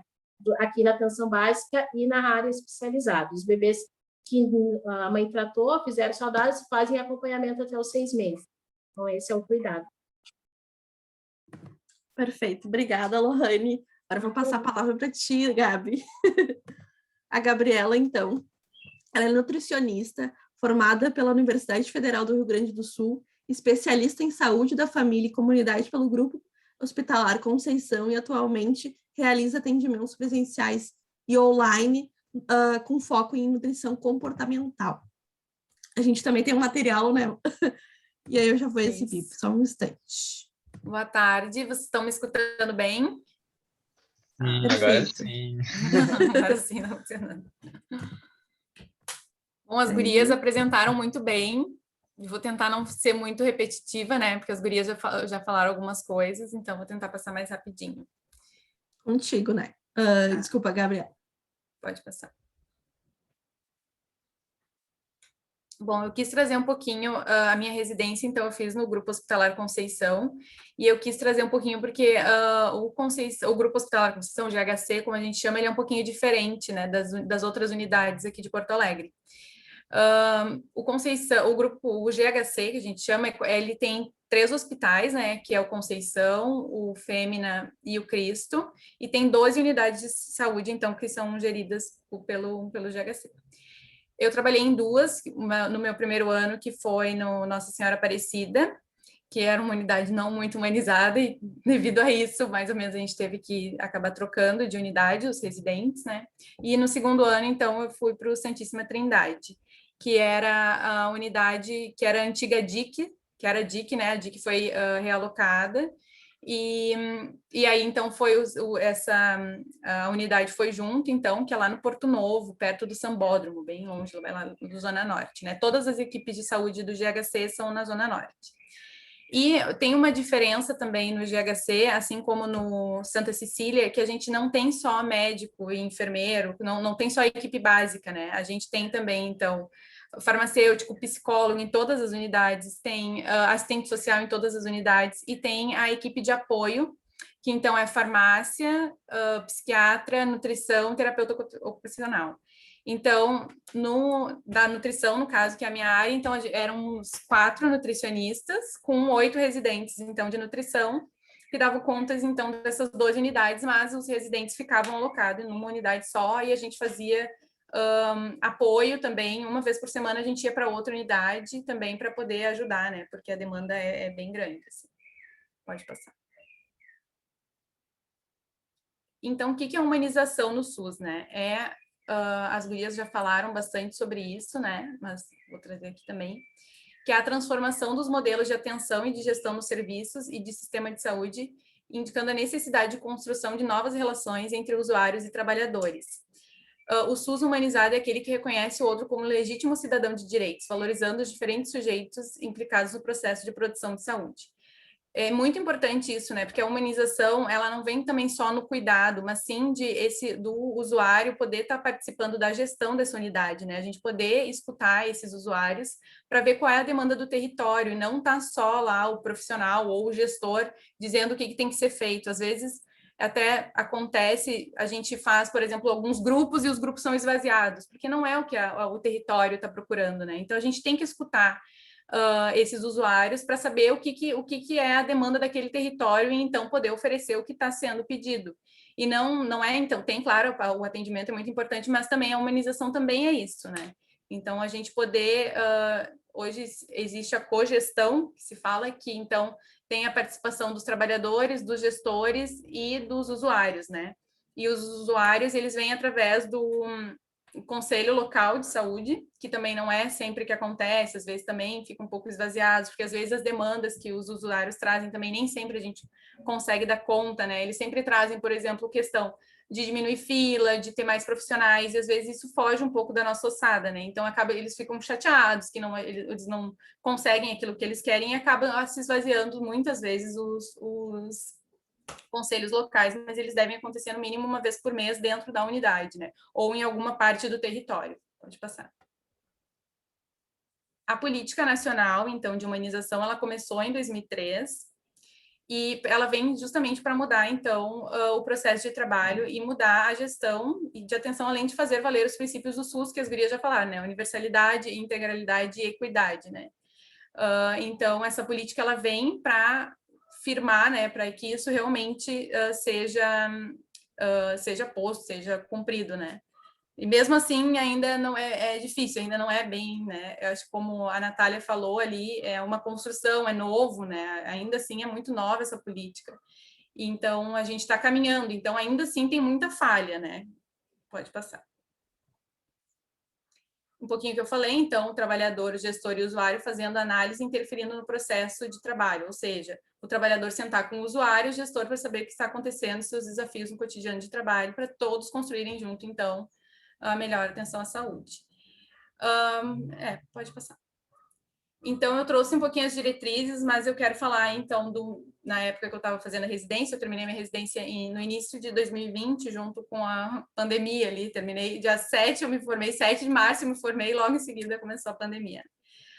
Mas eu quero falar, então, um pouquinho da expectativa e da realidade, né? O que vem, então, o que está na política, mas o que acontece, né? Então, a primeira diretriz é o acolhimento, que as gurias já falaram, né, de essa escuta ela ser uma escuta qualificada, tu tá realmente ali no momento presente, tu respeitar, né, a individualidade daquele paciente, tu fechar a porta para ele se sentir confortável para falar, tu receber o acompanhante, o familiar que está junto, né, ser escutado também, o que vem de demanda, porque às vezes, por exemplo, eu que sou nutri, chegava muito para mim, os pacientes vinham assim, eu tô aqui porque o médico mandou eu emagrecer. Aí tu vai perguntar, tá, mas por que tu procurou o médico? Porque eu tô com dor na minha coluna, porque eu tô com dor no meu pé, porque eu tô com dor em qualquer outro lugar. E, mas o médico quer que eu emagreça. E aí tu vai conversar com o paciente e ele nem vê a necessidade disso também. Eu que sou nutricionista, eu passava muitas vezes por essa situação, assim, de que os profissionais, alguns médicos, só me encaminhavam porque o paciente tinha que emagrecer, porque ele estava com dor em algum lugar, né? E não olhando esse paciente, bom, não tem alguma outra coisa, se a pessoa é gorda, né, gordos qualquer, acontece muito isso, assim, a pessoa chega e com, sei lá, querendo ver uma coisa no olho, e aí ele já diz, tem que emagrecer, tem que emagrecer, tem que emagrecer. Então, vinham muito para mim esses pacientes para emagrecimento que eles, às vezes, nem viam real necessidade. E aí, também, quando tu vai conversar com esses pacientes, é uma situação, assim, muito precária, com pouco dinheiro, né, com dificuldade de comprar legumes, verduras, as frutas, os alimentos in natura nos territórios, eles são mais caros, então se tem muito mais acesso a alimentos industrializados, que tem mais fácil acesso e também é mais barato. Então, isso tudo a gente tem que ver, né, poder escutar esse paciente, porque se eu for simplesmente fazer o meu papel lá, como a Natália falou, chegou o paciente, eu vou lá e dou uma dieta para ele, padrão, como para todo mundo, não vai fazer sentido, ele não vai conseguir seguir, né? Então, eu tenho que escutar também o que tem, além de como ele está, de qual a situação, né, de vida dele, mas também se aquilo é algo importante para ele também, se ele consegue ver uma real necessidade, e a gente poder também junto, então, trabalhar com as possibilidades daquele paciente, né, individual. Então, a gestão participativa e cogestão, que é muito legal. Eu pude fazer, na residência, a gente faz o estágio de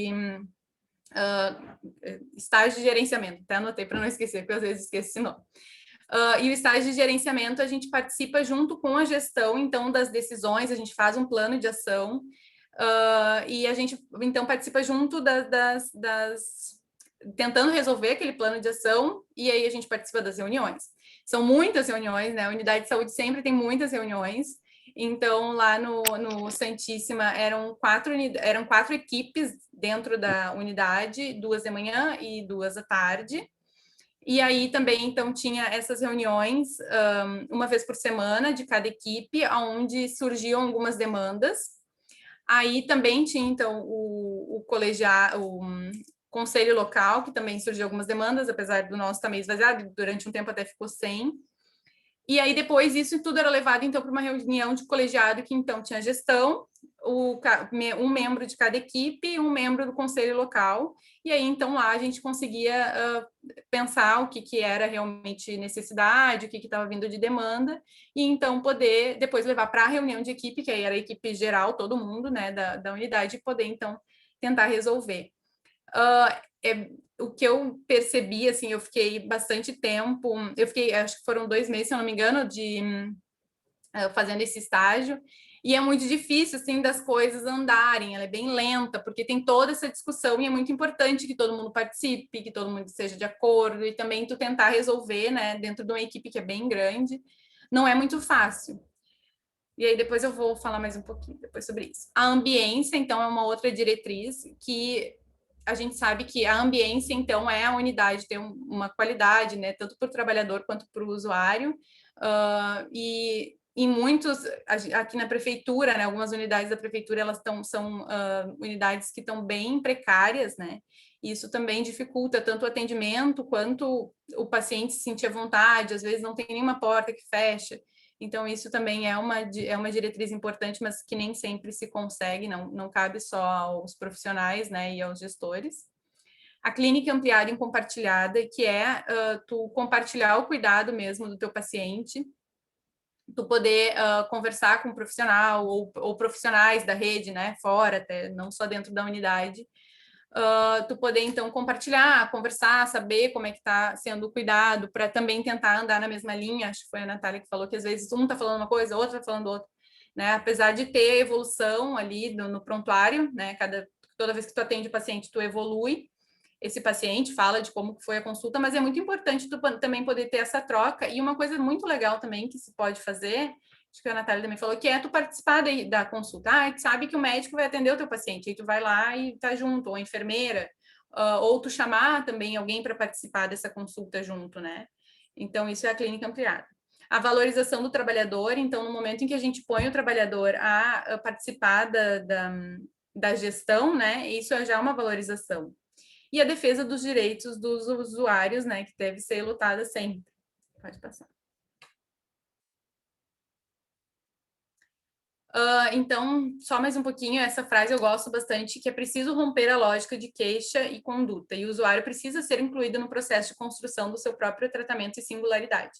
Isso é muito importante, a gente não pode simplesmente vir o paciente queixar e a gente dar o medicamento, né? A gente precisa botar ele dentro desse processo de seu cuidado, né? E, por sinal, isso muda muito quando a gente consegue incluir esse paciente no seu próprio cuidado, ou incluir o familiar, chamar um familiar para conversar, chamar alguém da rede de apoio que possa, então, ajudar também nesse tratamento, o desenrolar, né? A saúde desse paciente melhora, porque ele começa a ver sentido naquilo, né?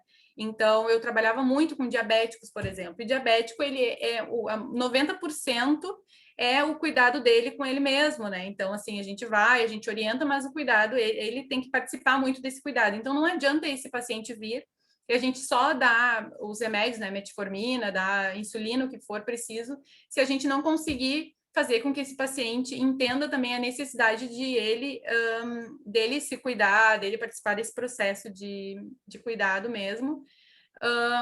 E o que eu noto muito, assim, que lá no GHC é os profissionais porque os médicos, eles tinham 20 minutos para atender, a gente tinha de 45 a 1 hora, então a gente conseguia realmente fazer muito mais, explicar para o paciente como é que era a doença, o que estava acontecendo, fazer o desenho, fazer ele entender, para então ele começar a entender como era necessário realmente o cuidado dele.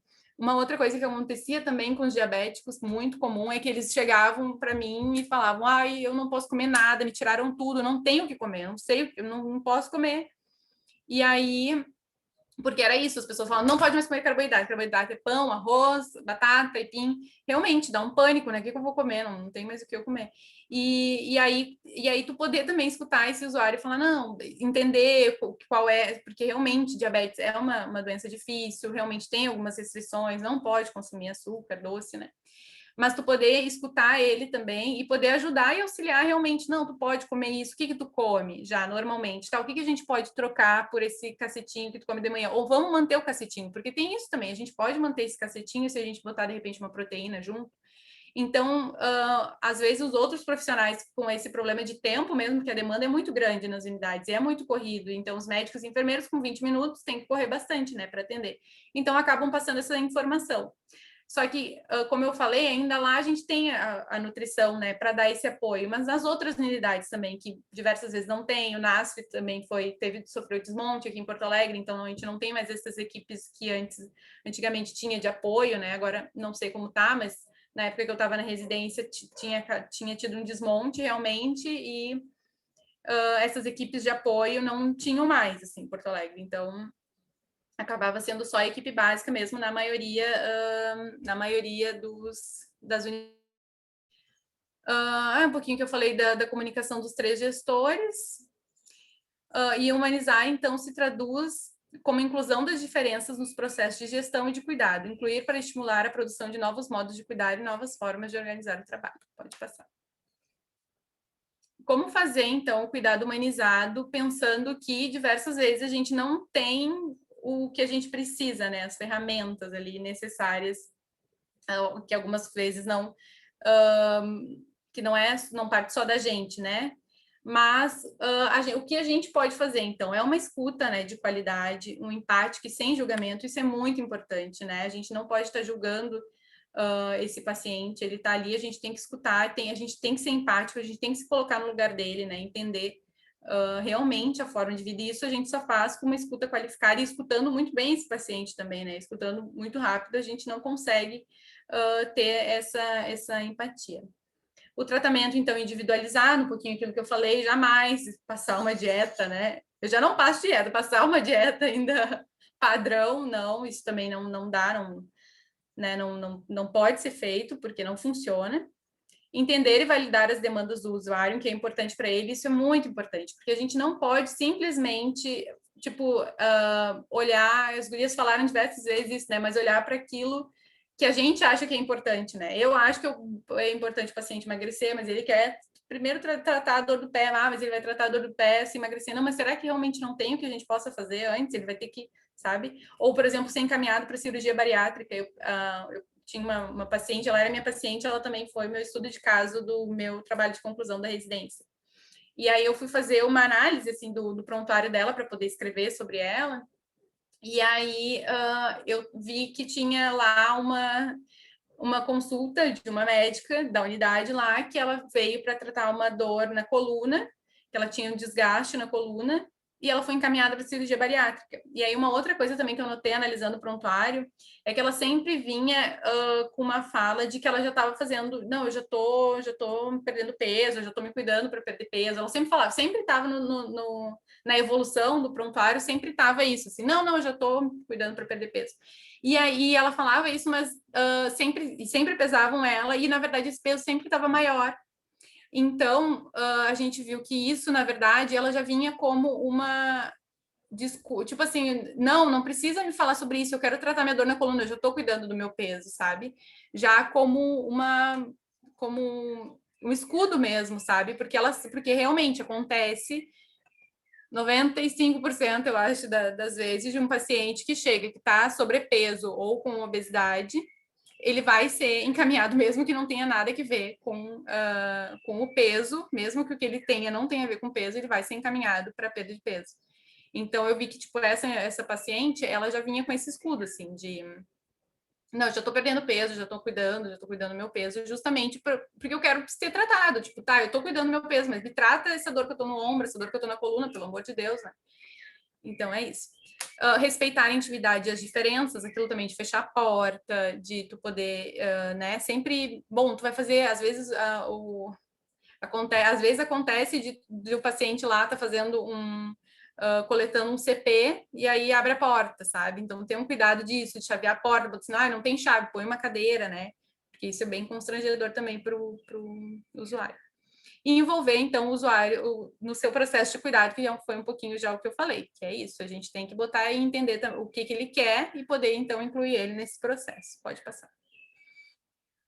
Aqui eu trouxe algumas fotos. Aqui, então, a faixa ali foi quando teve foi fechado algumas unidades, e aí a gente resolveu, como equipe, então, botar uma faixa lá, para, então, como um direito, né, a gente lutando com os usuários, porque o direito deles nem era a nossa unidade que estava fechando, mas eram algumas unidades perto, e isso interfere muito, porque vai vir mais pacientes para a gente, a fila vai aumentar, vai demorar mais o atendimento. Eu botei uma foto de uma reunião de equipe que, gente, nunca é muito feliz, assim. Como vocês podem ver, nesse dia deu até briga, assim, porque realmente o negócio, cada um ali, né, com seu princípio, acreditando que é melhor, né, então nem sempre ela é muito animada, assim. E essa fotinha, a última fotinho ali das orelhas, esse foi, então, quando eu estava fazendo estágio de gestão, o que eu escolhi trabalhar foi o acolhimento e a escuta, porque a gente estava com um acolhimento muito ruim, era só uma triagem lá, acabava sendo só uma triagem, a pessoa chegava, media pressão, temperatura, e aí não tinha um acolhimento inicial, e a gente começou a ver que isso era necessário. Então, a gente começou até, o primeiro desenho foi só uma orelha, a gente desenhou a orelha, né, da escuta, no caso, e aí depois a gente foi preenchendo o bonequinho, assim, com o que a gente já tinha e como que a gente ia poder fazer, né. Eu comecei esse estágio em outubro, a gente não conseguiu implementar, para vocês terem noção como às vezes as coisas são demoradas nas equipes, a gente não conseguiu implementar a escuta durante o meu tempo de residência lá. E aí depois eu fiquei sabendo, né, mantenho contato com a equipe até hoje, que foi lá por maio, por aí, que aí começou, então, essa escuta. Então, era um acolhimento inicial, a ideia era um acolhimento inicial com 2 profissionais multi, sendo sempre um profissional da unidade, um contratado, né, e um residente, então. não só, só os técnicos de enfermagem, que isso, a nossa dificuldade de começar o acolhimento era justamente porque os técnicos relatavam que eles estavam muito sobrecarregados, né? E realmente sobrecarrega muito, porque eles são ali, né, à porta, eles que recebem, então, primeiro esse paciente. Então, a gente resolveu fazer dessa forma, para também poder não sobrecarregar os técnicos, né? Pode passar. Essas fotinhas aqui, então, quando eu estava olhando as fotos, eu encontrei essas fotos, eu pensei, eu vou botar, porque essa história é uma história bem interessante. Quando eu recebi, então, um encaminhamento para ir fazer uma visita domiciliar dessa paciente, porque ela estava acamada e tinha uma questão ali de alimentação, que estava bem difícil, ela não estava conseguindo se alimentar. Por sinal, o GHC não tem fono, a gente sente muita falta. Eu escutando a Natália falar da questão da disfagia, para a gente que é nutri, e quando a gente não tem fono, a gente corre um risco grande, porque a gente faz teste em paciente sem saber, a gente vai assim, ó, rezando para dar tudo certo, assim, porque não tem o que fazer. A gente tem que testar esse paciente para ver se ele consegue comer ou não, né? Mas essa paciente, no caso, a gente já sabia que ela estava com um líquido. Eu fui lá, a paciente estava muito emagrecida e a filha com uma questão de saúde mental, assim, bem complicada. E a filha me trouxe assim, eu não consigo cortar as unhas da minha mãe, eu não consigo cortar as minhas unhas. E eu não consigo cortar as unhas da minha mãe. Isso foi uma das demandas. Outra coisa também, ela estava com dificuldade de se alimentar, eles acabavam dando leite, e ela passou, nessa minha primeira consulta, ela passou quase que o tempo inteiro com o olhinho fechado, assim. E aí eu vi que, bom, a gente começou aí a gente faz o encaminhamento para a fórmula no estado, né? O estado da fórmula para esses pacientes que precisam. E aí, só que essas fórmulas demoram até 30 dias para chegar. E aí, o que acontece?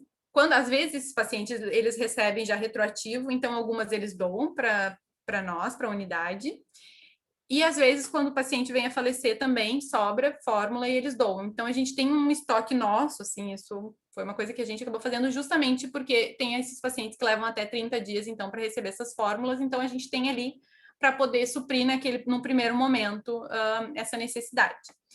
Então, a gente começou com a fórmula e aí chamei uma técnica de enfermagem e a gente foi também cortar as unhas da paciente, assim, eles ficaram muito felizes de, tipo, que às vezes parece uma coisa muito simples, né, mas não é, para muitos pacientes não é, né, então, talvez não fosse minha função, mas eu não conseguiria olhar para essa paciente e pensar, não vou fazer nada, sabe, eu tenho que cortar a unha, ou dar, por exemplo, preencher o formulário lá da fórmula e entregar para ele e deixar eles se virarem e esperarem 30 dias. E o que foi muito legal é que eu fui, acho que uns 3, 4 dias depois lá novamente, e a paciente, ela já estava muito melhor, ela estava desnutrida realmente, sabe? Ela já estava muito melhor, ela conseguia conversar comigo, ela agradeceu, ela ria, sabe? E às vezes também a demanda, né, da filha é que ela fosse para uma casa de acolhimento de longa permanência de idosos, né? Conhecido também como asilo. E aí a gente eu levei isso também para reunião de equipe e não foi possível, a gente não conseguiu. Então nem sempre a gente consegue realmente dar, né, o que o paciente quer, né? Então às vezes acontece, mas às vezes é uma coisa simples, como cortar uma unha, que para a gente é simples e para eles não, a gente pode fazer, né? Pode passar. E aí, o que eu queria falar também é que uma das melhores formas a gente conseguir falar com a população é fazendo festa. A gente fez uma festa lá na nossa unidade, foi muito legal, veio muita gente, a gente teve uma participação bem grande, assim, a gente fez a pintura no rosto das crianças, teve capoeira, teve dança circular, e a comunidade também trouxe algumas coisas para vender. Então eles estavam vendendo pão, a gente comprou um bolo lá, o GHC né, nos deu verba para a gente comprar também, e aí foi muita gente. E aí até a última foto, depois que eu botei, que eu me dei conta que ali das crianças na capoeira, se vocês olharem lá atrás, tem um cara de terno, e ele é o diretor, ele era na época o diretor do GHC, ele nunca tinha pisado na nossa unidade, mas ele foi lá para fazer bonito, né? Na época, na festa. Mas isso, então, para a gente ver que, bom, a gente teve a participação da comunidade e ainda veio os diretores. Então, é um bom momento para a gente poder discutir o que o território está precisando, o que os usuários acham que é necessário, e a gente já poder falar, então, com esse diretor, né, com esse gestor. E acho que é isso, né? Eu li as referências. E é isso. Muito obrigada.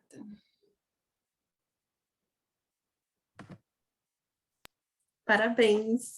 Obrigada. Muito maravilhosa a tua apresentação também. E fez muito pensar, assim, sabe? Sobre as dietas, como tu comentou, né? Pessoalmente, eu tive uma vivência nesse período agora de Covid, de que a minha avó, que foi internada, ela não tinha o direito ali à dieta, porque realmente não tinha, né? Na unidade. E aí, cada 1 litro, e ela era diabética, então não era qualquer dieta, né? E cada 1 litro dessa dieta era cerca de R$ 45, mais ou menos. E eu corri muito para buscar referente a isso, porque eram só algumas farmácias que tinham. Na época, até na situação, só tinha, tipo, na Panvel e tal. E na época eu estava morando em Gravataí, era só em Porto Alegre que tinha. Então, a correria, assim, né?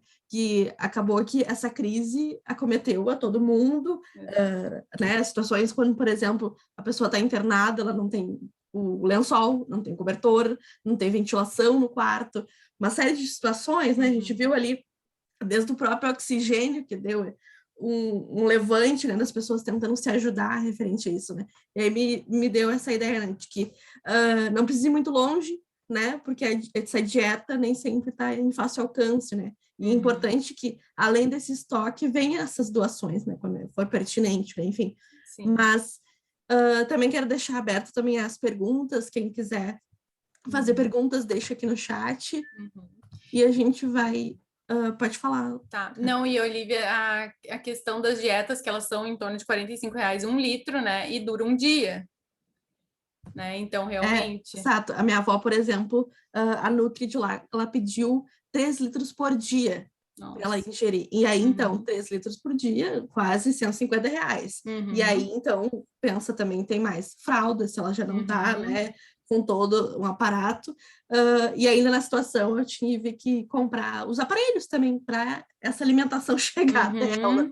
Então, vamos pensar que estar internado no contexto de hoje não é algo difícil. Não. E aí, por isso que, até quando a Natália trouxe, né, às vezes a gente pode usar nosso próprio celular para trazer uma aproximação para aquele cuidado que a gente está tendo, né? Vai só somar, porque falar com um familiar, ver o doguinho, né? É algo que vai ajudar no momento que a gente está, né? Enfim, são pequenas coisas, né, que trazem uma felicidade, independente da situação que a gente está, né? Enfim, eu penso assim muito, tu trouxe de idosos, né? Aquela idosa ali, então, que era um cuidado básico, né? Que tu comentou que às vezes é muito natural que, né, que tem que se cortar a unha, mas nem sempre isso vai acontecer e a gente precisa, às vezes, se atravessar e vamos ajudar isso, né? Enfim, não é só a gente pensar... eu também aqui na nossa área, né, o psicologuês, né, a gente também tem que olhar, porque além de futuros psicólogos, a gente é gente, né? A gente entende a importância de um cuidado humanizado. Como tu falou ali, de fechar a porta, né? Isso eu vejo que é uma queixa muito pontual ainda no SUS, mas provavelmente acontece em outros ambientes, mas que é muito triste, né? Tu tá indo lá para um atendimento e aquela porta não se fecha, né? Porque até com medo de contaminação, o que acontece, né? Por que essa porta não fecha? Às vezes eu quero falar sobre vários temas que me mobilizam, que são tristes, difíceis para mim, e essa porta não estando fechada, né? Traz já um sofrimento. Às vezes a pessoa não vai conseguir se abrir, né? E até tem um TED referente a isso que eu acho que a gente comentou, né? Que às vezes esse ponto dessa porta fechada é o que precisava para essa pessoa falar sobre a situação, né? Às vezes a gente vai ter um caso de uma depressão e que ajudou a fomentar, por exemplo, essa ansiedade que a pessoa engordou, está no sobrepeso, né? Exatamente. E vamos falar sobre isso. O que aconteceu para reverberar tudo isso, né? Mas, enfim, Júlia, tu queres fazer alguma pergunta? Na verdade, era uma pergunta um pouco mais ampla sobre o SUS e cuidado humanizado no geral, até porque é algo que eu fico pensando, né?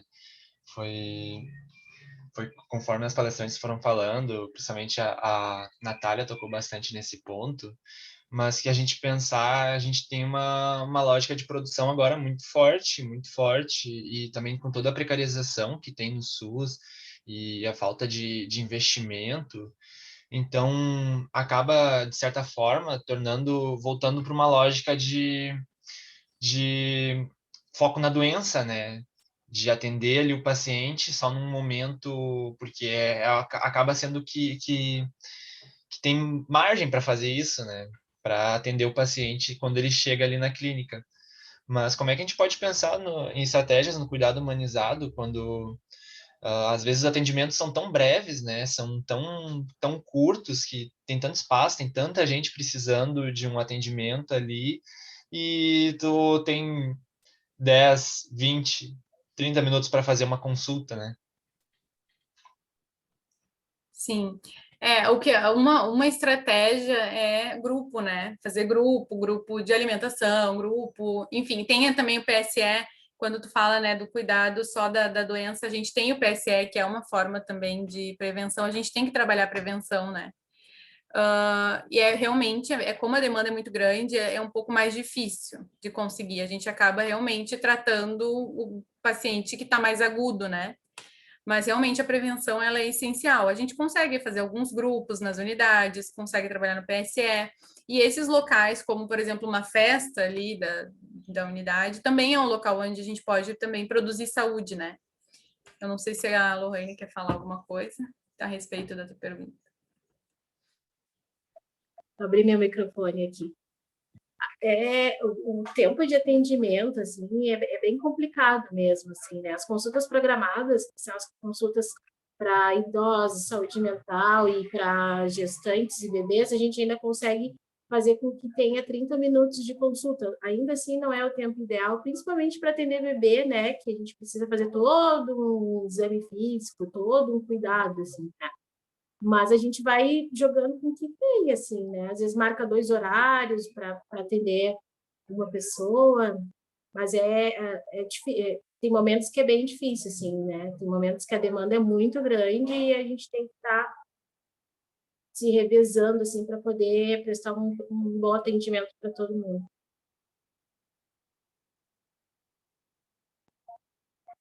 É bem a ideia, né? De tentar gerir esse tempo pouco que tu tem, né? Enfim. Natália, se tu quiser também se debruçar quanto a isso. Não, eu tô ouvindo as meninas falar a questão do tempo, né? A gente lá na unidade, nesse processo de pandemia, a gente está fazendo só o teleatendimento, né? Então, o nosso tempo acaba sendo um pouco mais flexível nos casos, né? Então, a gente deixa de atender somente na quinta, que é o dia que a gente fazia o atendimento presencial, e acaba atendendo durante os outros dias da semana, abrindo exceções em casos muito específicos no final de semana, que pode ser o sábado ou em último estágio, o domingo, né? Porque a gente entende que tem casos que não tem como o paciente fazer o atendimento, não sabe mexer no celular, não sabe mexer no computador. Tem situações que até um paciente que a gente está atendendo que tem demência, é a filha que mexe no celular, a esposa não sabe mexer, ela trabalha em outro hospital, então assim, ela fica praticamente 12 horas fora e a gente acabou acertando de fazer um sábado e um domingo, para esse paciente não ficar sem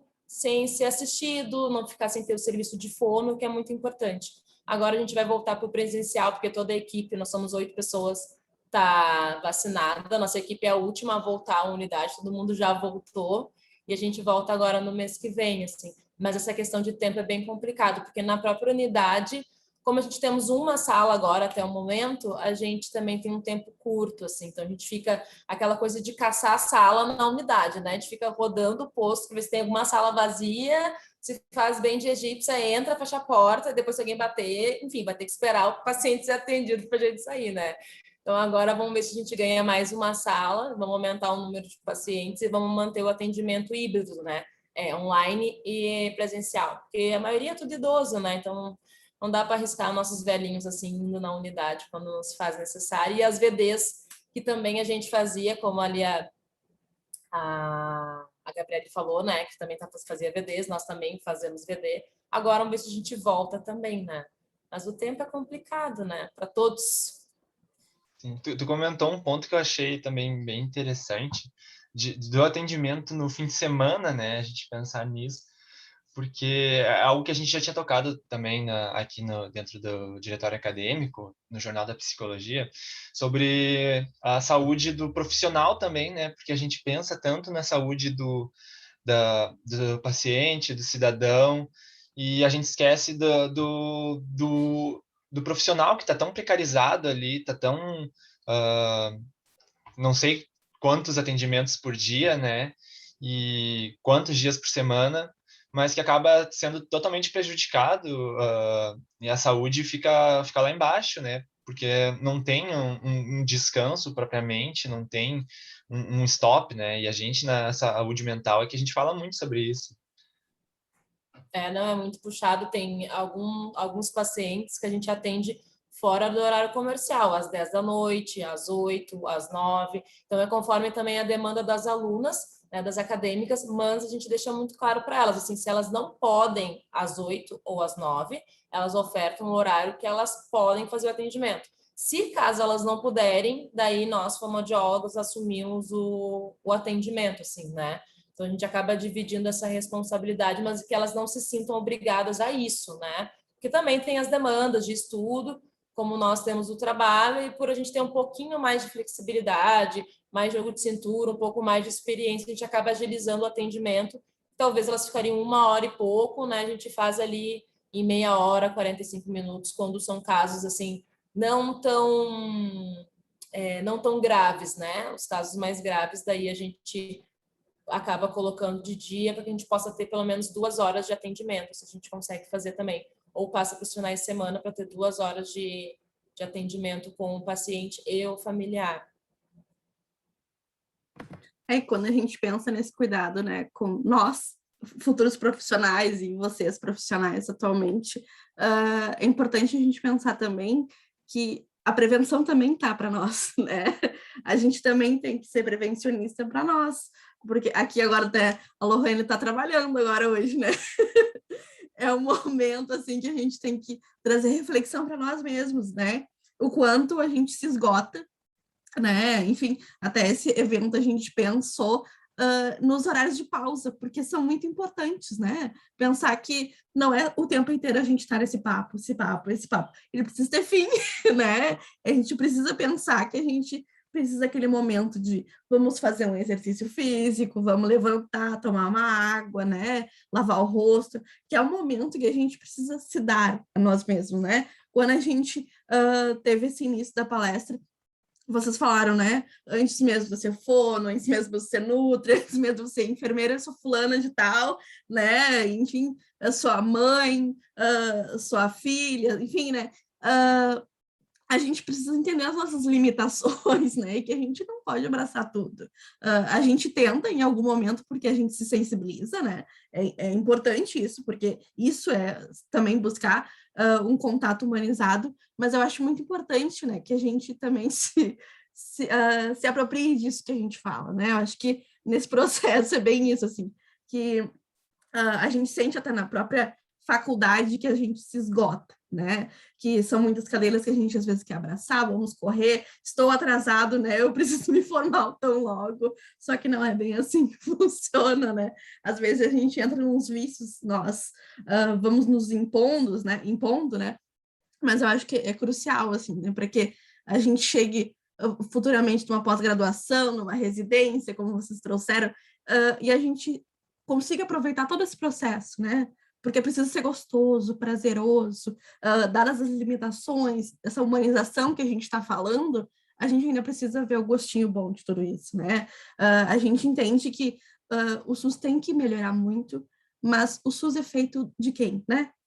O SUS é participativo, não é à toa, né? A gente precisa acompanhar esse processo, estar junto, né? A gente entende que a gente tem muitas perdas em vários momentos, o governo atual nos impõe muito isso, né? De que quer tiradas de direito o tempo inteiro, mas a gente precisa estar ali, ocupando nosso espaço, tendo nosso momento de fala. Eu entendo que para isso também a gente tem que ter nessa experiência assim, também de academia, né? A gente tem que propor novas perspectivas. Não é à toa então essa mesa não tem psicólogos, porque a gente também tem que saber ouvir o outro, né? A gente precisa ouvir outras trajetórias, outras experiências, né? Porque eu acho que a gente também se satura no momento em que a gente só ouve o outro, a gente não pode se fechar tanto, né? A gente precisa entender que o multi, se a gente quer ver o todo do paciente, a gente precisa saber se ouvir. Por isso que às vezes eu entendo que não dá tão certo, que a gente traz isso, né? E reluta que não dá certo, que não tá dando certo, que a gente não tá sabendo se ouvir, né? Porque para ser uma escuta assertiva, qualitativa, né? Que a gente pense nisso, então a gente efetivamente tem que trazer isso. Mas, enfim, não quero me prolongar muito mais, mas quem tiver mais alguma dúvida, senão a gente já vai encerrando. Mas, sério, muito obrigada, gurias, por aceitar o meu convite a essa mesa tão maravilhosa, que trouxe a fala de vocês, assim, num momento tão importante, né? Enfim, que a gente precisa conhecer as trajetórias do outro também, né?